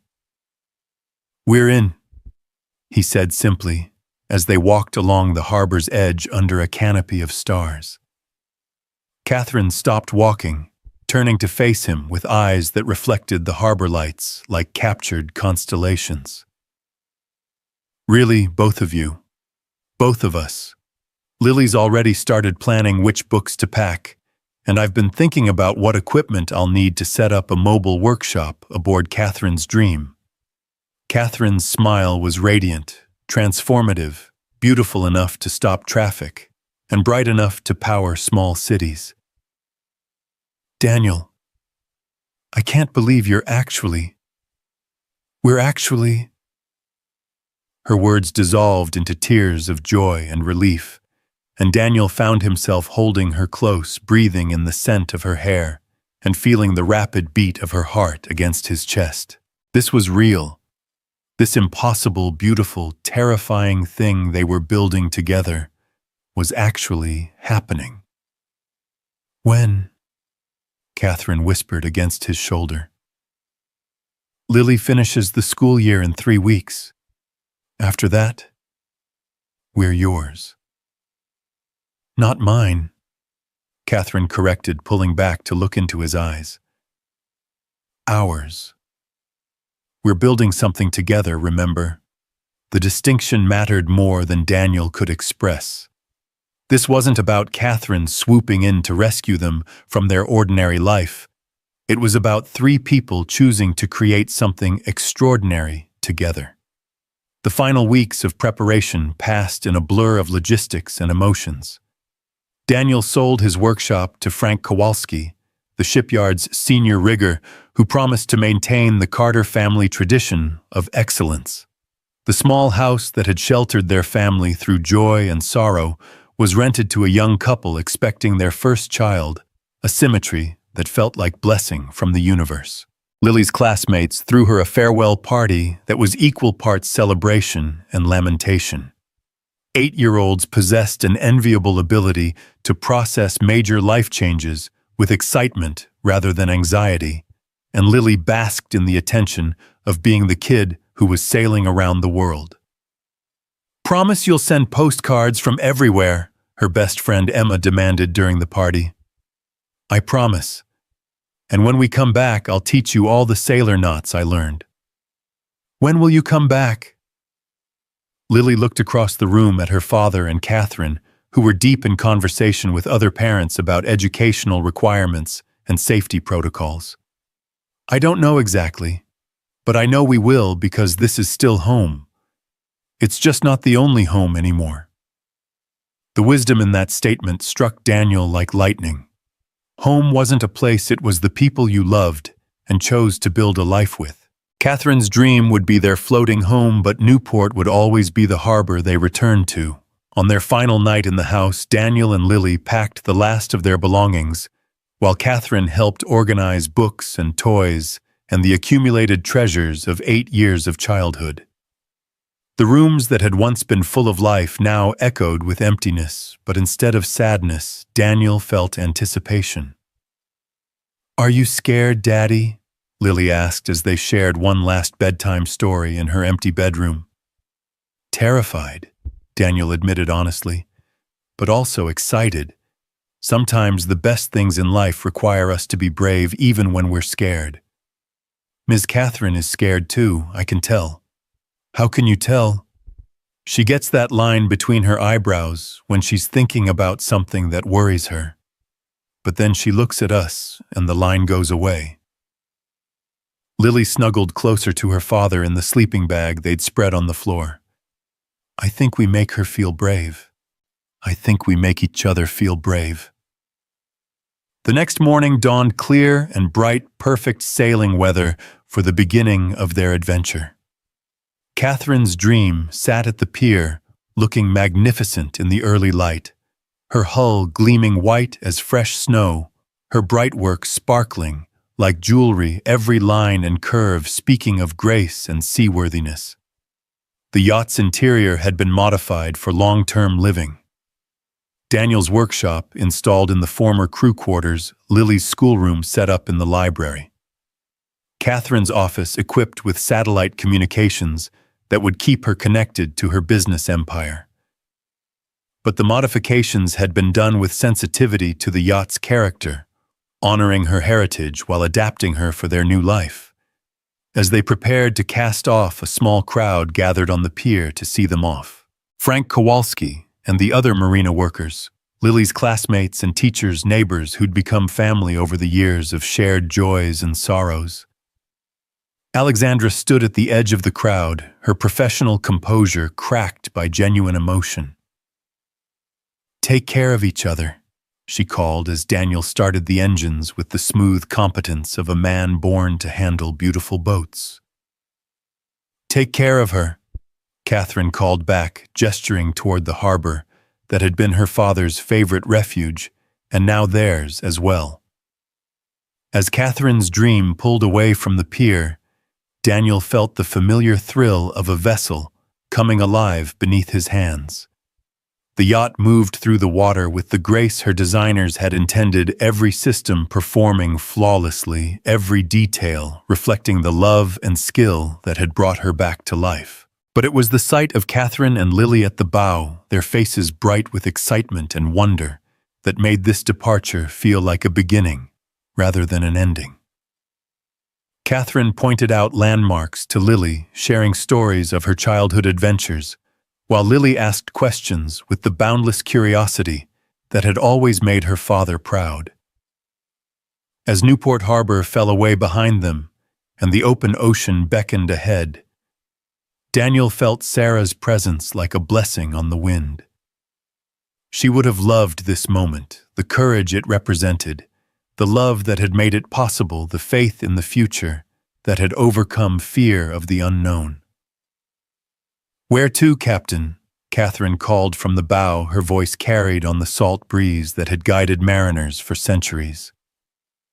"Wherever the wind takes us," Daniel called back and meant it with every fiber of his being. Catherine's dream turned toward the horizon, where sky met sea in an endless promise of possibility. Behind them, Newport Harbor grew smaller, but not less significant. It would always be their anchor point, the place where their story began. Ahead lay adventures they could barely imagine, sunsets in foreign ports, storms to weather together, and all the beautiful uncertainty of a life lived boldly. The restoration of Catherine's dream was complete, but the real voyage toward love, toward healing, toward a future worthy of dreams, was just beginning. 3 months into their voyage, Daniel woke to the sound of rain drumming against Catherine's dream's deck and the deeper, more ominous rumble of thunder in the distance. They were anchored in a protected cove off the coast of Bermuda, but even here the approaching storm made the yacht dance restlessly on her anchor chain. "Daddy," Lily's voice came through the darkness of his cabin, small and uncertain. "The boat's moving funny." Daniel slipped from his berth and gathered his daughter into his arms, carrying her to the main salon where Catherine was already up, monitoring weather reports on the navigation computer. She wore one of his old work shirts over shorts, her hair pulled back in a practical ponytail, looking more like the sailor she'd been born to be than the corporate executive she'd spent years pretending to be. "How bad is it?" Daniel asked, settling Lily on the comfortable sofa while he studied the radar display over Catherine's shoulder. "Bad enough.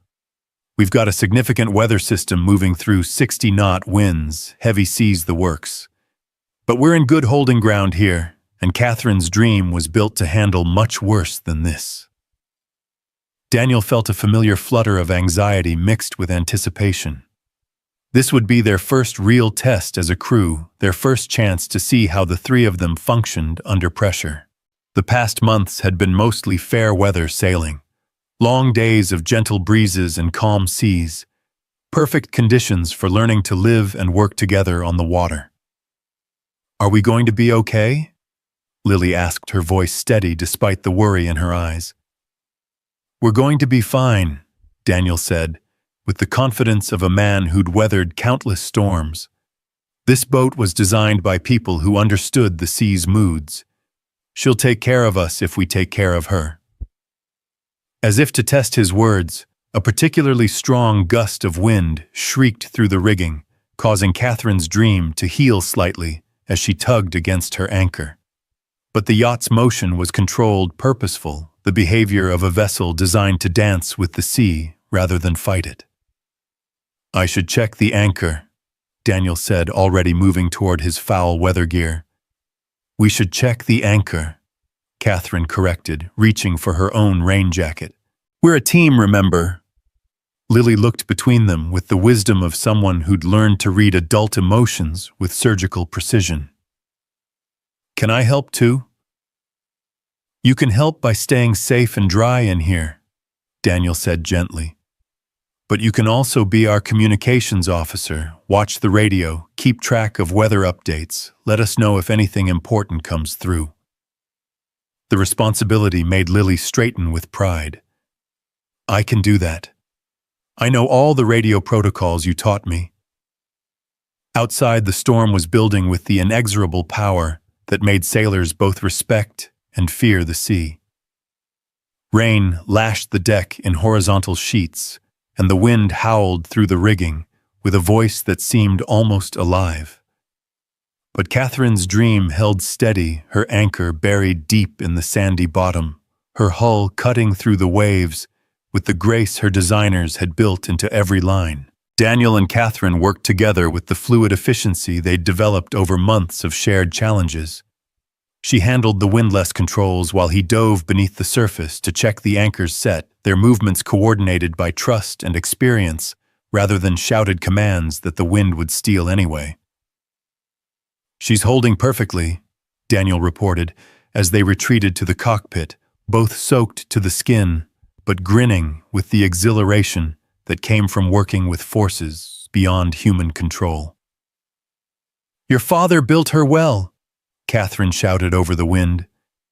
Thomas would be proud to see her handling conditions like this. He'd be proud to see you handling conditions like this, Daniel replied, wiping rain from his eyes. You've become quite the sailor, Ms. Thompson. Catherine's laugh was bright and wild, touched with the kind of joy that could only be found in moments of perfect challenge.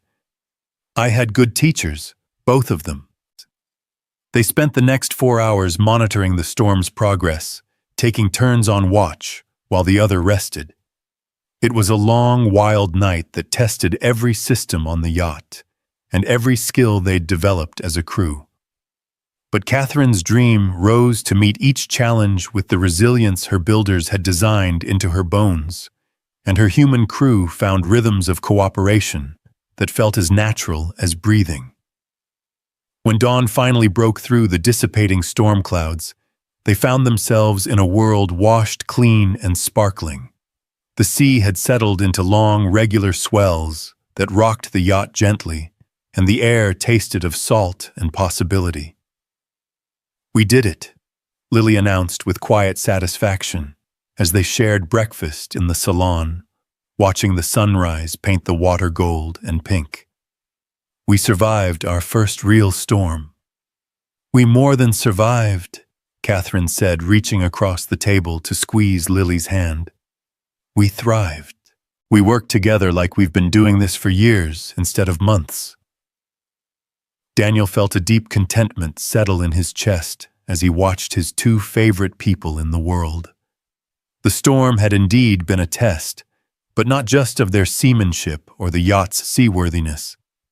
It had been a test of what they'd built together, trust, love, and the kind of partnership that could weather any storm.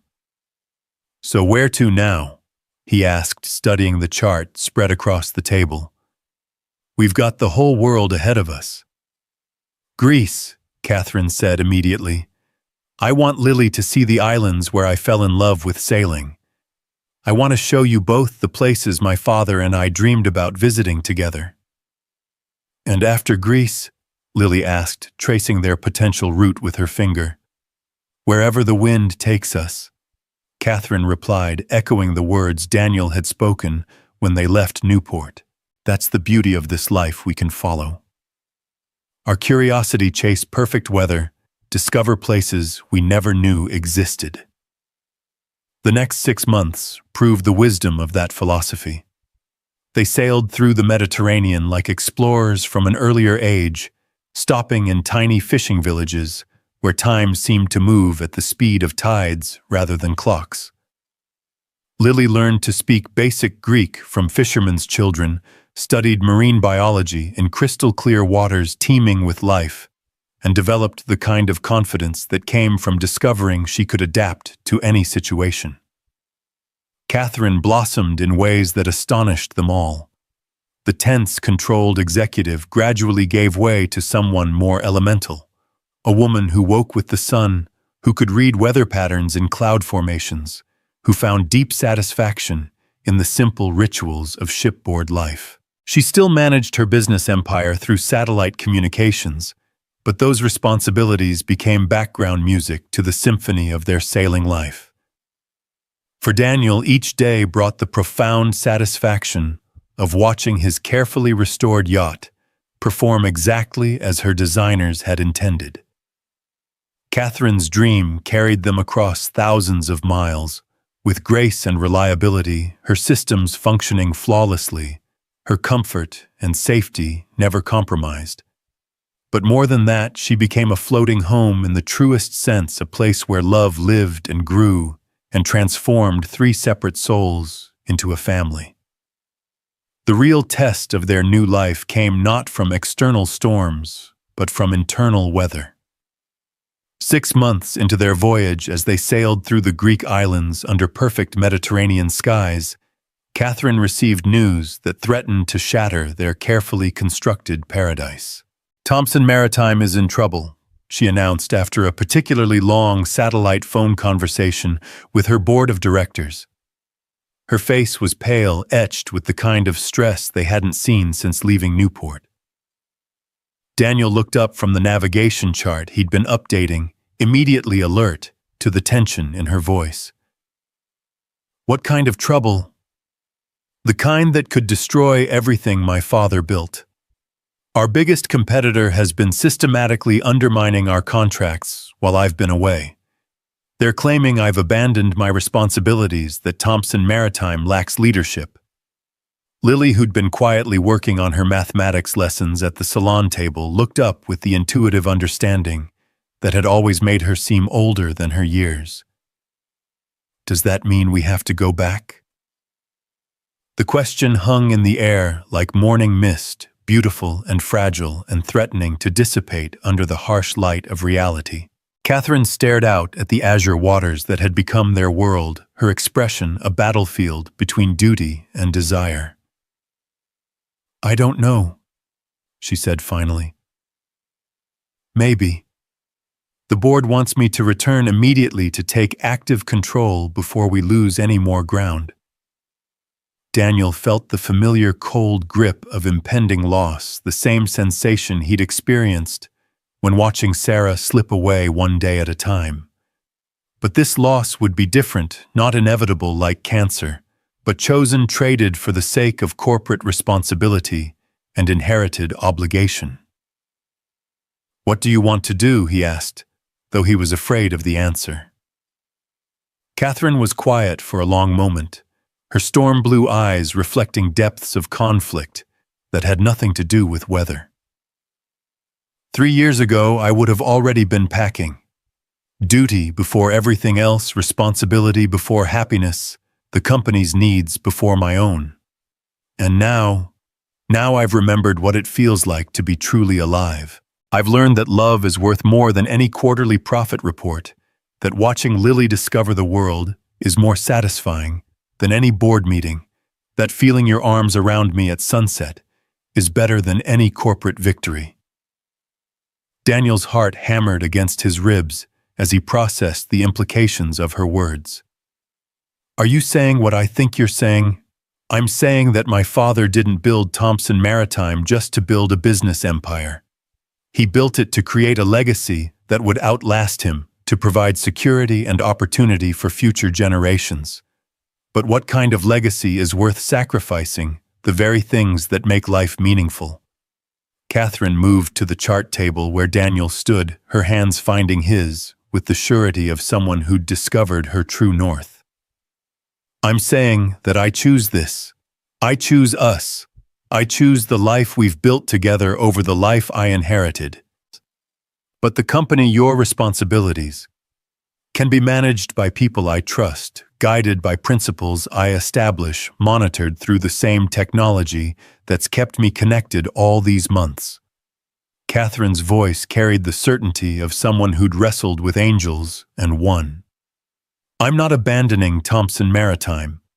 I'm evolving it, turning it into something that serves life instead of consuming it. Lily looked up from her schoolwork with eyes that seemed to hold the wisdom of ages. Does this mean we don't have to choose between being happy and being responsible? Catherine knelt beside Lily's chair, taking the girl's hands in hers with infinite tenderness. It means we're going to try something revolutionary, sweetheart. We're going to prove that you can honor your obligations while still following your heart.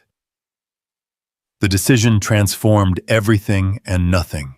Over the following weeks, Catherine orchestrated a corporate restructuring that would have impressed business schools around the world. She promoted trusted executives to key positions, established oversight systems that would keep her informed without requiring her physical presence, and created a new company philosophy that prioritized sustainable growth over maximum profit. It's actually brilliant, she explained to Daniel one evening, as they anchored off the island of Santorini, the whitewashed buildings glowing like pearls in the setting sun. Running the company remotely forces me to focus on big-picture strategy instead of getting bogged down in daily minutiae. I'm a better CEO from here than I ever was from a Manhattan office. And the board is okay with this arrangement. Catherine's smile was equal parts satisfaction and mischief. The board will be okay with whatever keeps the stock price climbing, and since our new approach is already showing improved efficiency and employee satisfaction, they're willing to call me a visionary instead of irresponsible. Daniel marveled at how completely Catherine had transformed in the months since they'd left Newport. The woman who'd once been terrified of choosing personal happiness over corporate duty had found a way to honor both, creating a life that was both meaningful and successful by any measure. But it was the smaller changes that moved him most deeply. The way Catherine sang while preparing breakfast, unconsciously happy in a way she'd probably never been before. The easy intimacy that had developed between her and Lily, conversations that flowed from homework, helped to life philosophy without missing a beat. The moments when he would catch Catherine looking at him with an expression of such complete contentment that it took his breath away. Their second winter aboard Catherine's Dream found them in the Caribbean following the trade winds through island chains that seemed designed by poets rather than geologists. They developed rhythms of life that felt as natural as tides, mornings spent sailing between islands, afternoons, exploring coral reefs and colonial towns, evenings, sharing meals in the cockpit while tropical stars wheeled overhead. It was in the British Virgin Islands, anchored in a bay so perfect it seemed fictional, that Daniel realized he wanted to spend the rest of his life exactly where he was. Not just geographically, but emotionally surrounded by the two people who'd taught him that healing and love were not just possible but inevitable when you opened your heart to the right possibilities. "Catherine," he said one evening as they watched the sunset paint the sky in impossible shades of orange and purple. Lily had fallen asleep in the cockpit between them, exhausted by a day of snorkeling and beach exploration. Catherine's response was dreamy contentment evident in every line of her body. "I need to tell you something." The seriousness in his tone made her turn to face him fully, storm-blue eyes alert with attention. "What is it?" Daniel felt his heart hammering against his ribs as he struggled to find words adequate to the moment. "I love you.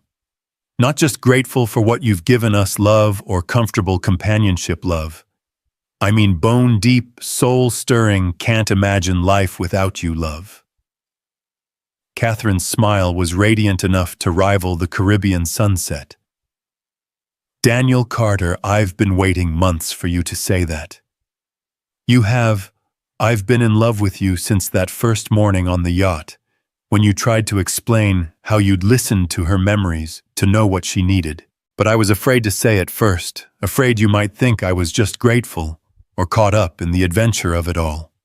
Daniel reached into the pocket of his shorts, his fingers closing around the small velvet box he'd been carrying for weeks, waiting for the perfect moment. "In that case, I have a question for you." Catherine's breath caught as he slid from his seat to kneel on the cockpit sole, the box gleaming in his palm like captured starlight. "Daniel, Catherine Thompson, will you marry me? Will you let me love you for the rest of my life through fair weather and foul, in whatever ports we choose to call home?" The ring he'd chosen was perfect for their unconventional life, a sapphire the color of deep ocean water, surrounded by diamonds that sparkled like sunlight on waves. But it was the love in his eyes that made Catherine's answer inevitable. "Yes," she whispered, tears streaming down her face. "Yes, yes, 1,000 times, yes." As Daniel slipped the ring onto her finger, Lily stirred in her sleep, murmuring something about dolphins and fairy tales. They looked down at the child who'd been the bridge between their separate lives, whose wisdom and trust had made their love possible. "Should we wake her up to tell her?" Catherine asked. "Let her sleep," Daniel said, pulling Catherine into his arms as stars began to appear in the darkening sky. "She already knows. Kids always know when the people they love are happy." They were married 3 months later in a ceremony that would have made wedding planners weep with envy and fairy tale writers proud of their imaginations. The location was a private beach on Mustique, with Catherine's dream anchored just offshore like a magnificent backdrop to their vows. Lily served as maid of honor, her dress a confection of white silk and Caribbean sunshine that made her look like a princess from some maritime fairy tale. Alexandra flew in from New York to officiate, having been ordained online specifically for the occasion. The guest list was small but perfect. A handful of their closest sailing friends, the local fishing families who'd adopted them during their months in the islands, and Frank Kowalski from Newport Shipyard, who'd flown down with tools and spare parts and stayed for the celebration. But it was Thomas Thompson's presence that made the ceremony truly magical. Not physically, of course, he'd been gone for years, but spiritually, in the yacht that bore his daughter's name in the love story, his final letters had orchestrated, in the way the wind picked up just as Daniel and Catherine exchanged rings, filling Catherine's dream sails and making her dance at anchor as if she were celebrating too. "Do you, Catherine, take Daniel to be your husband, to sail through life's storms and calms together, to navigate by the stars of love and commitment?" Alexandra's voice carried across the water with the solemnity of ancient vows and the joy of new beginnings. "I do," Catherine said, her voice strong and clear. "With all my heart, I do." "And do you, Daniel, take Catherine to be your wife, to be her harbor in troubled waters and her compass toward happiness?" "I do," Daniel replied, thinking of Sarah's blessing and Lily's trust and the impossible journey that had brought them all to this perfect moment. "Forever and always, I do." When they kissed as husband and wife, the assembled guests cheered, seabirds cried overhead, and Catherine's dream rocked gently at anchor as if blessing their union. It was a moment of such complete rightness that even the sea seemed to approve. The reception was held aboard the yacht, with tables set on deck under strings of lights that transformed Catherine's dream into something from a maritime fairy tale. The food was provided by local chefs who understood that the best celebrations honored both tradition and innovation, and the music was provided by island musicians whose steel drums made the night air shimmer with joy. But it was the toasts that made the evening truly memorable. Alexandra spoke about the man who'd orchestrated the entire love story, from beyond the grave, raising her glass to Thomas Thompson, who understood that the best legacies are measured in love, not dollars. Frank Kowalski, gruff and uncomfortable in his rented tuxedo, surprised everyone by becoming emotional as he spoke about watching Daniel transform from a struggling widower into a man who'd found his place in the world. "Some people fix boats," he said, his voice thick with uncharacteristic sentiment. "Daniel fixes souls. He fixed this yacht. He fixed Catherine's heart. And somehow in the process, he fixed his own." But it was Lily who brought down the house with a toast that was equal parts innocence and wisdom. Standing on a chair so she could be seen over the adults, she raised her glass of sparkling cider and spoke with the confidence of someone who'd never doubted that love could conquer any obstacle. "When Mama died, Daddy was really sad for a long time. He tried to hide it, but I could tell. Then we found Catherine's dream, and she was sad too because nobody loved her anymore. But Daddy knew how to fix sad boats, and it turned out that fixing her helped fix him too. And then Catherine came back, and she was sad because she missed her daddy, but we helped fix that too. So I guess what I'm saying is that sometimes broken things find each other and help each other get better. And that's the best kind of family, the kind that helps everyone heal." There wasn't a dry eye in the house when she finished, and Daniel felt his heart expand with such love for his daughter that he thought it might burst. Lily had understood with the clarity only children possessed that their family had been built not despite their individual brokenness, but because of it. They'd healed each other through love and patience and the simple act of showing up for one another day after day, choice after choice. As the evening wound down and their guests prepared to return to shore, Daniel and Catherine found themselves alone on deck with Lily, who'd fallen asleep in Catherine's lap during the last dance. The lights of Mustique twinkled like terrestrial stars, and the gentle roll of the yacht beneath them felt like being rocked by the sea itself. "So, Mrs. Carter," Daniel said, testing out the sound of Catherine's new name, "how does it feel to be married to a boat mechanic?" Catherine's smile was luminous in the soft light. "It feels like coming home, like finding the place I was always meant to be." "And what about tomorrow? Where do we sail next?" "Wherever the wind takes us," Catherine replied, the phrase that had become their family motto. "But Daniel, I don't care where we go as long as we go together." They sailed north the next morning, beginning the long passage back toward Newport, and the life they'd built in their absence. But it wasn't retreat or surrender. It was completion of a circle, the natural rhythm of tides that always return to their source.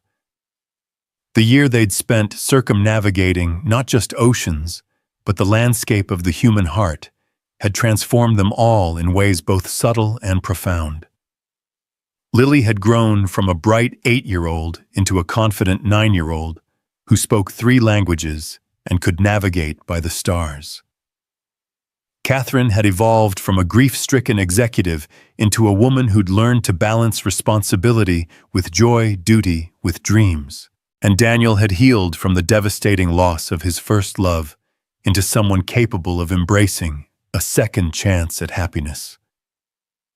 But perhaps most importantly, they'd learned that home wasn't a place, it was the people you chose to love, and the life you built together, one choice at a time, one day at a time, one nautical mile at a time. When Catherine's dream finally entered Newport Harbor, 18 months after leaving it, they found a crowd waiting on the pier. Word of their return had spread through the sailing community, and it seemed like half of Newport had turned out to welcome them home. Alexandra stood at the front of the crowd, tears streaming down her face as she watched the yacht approach with her characteristic grace. "Welcome home, you crazy sailors," Frank Kowalski called as Daniel maneuvered Catherine's dream into her old slip, with the confidence of someone who'd learned to handle her in every conceivable condition. As they secured the dock lines and began greeting old friends, Daniel felt the deep satisfaction of a journey completed and a life well lived. They'd taken the biggest risk imaginable, abandoning security for adventure, choosing love over fear, trusting that the universe would catch them if they fell. And it had.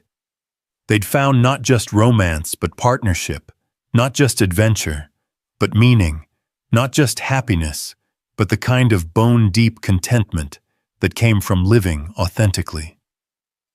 "Are we home now?" Lily asked as they stood on deck surrounded by friends and well-wishers, but somehow still complete as their own small family. Daniel looked at Catherine, who was radiant with joy and satisfaction, then at his daughter, who'd grown wise and confident during their year on the water.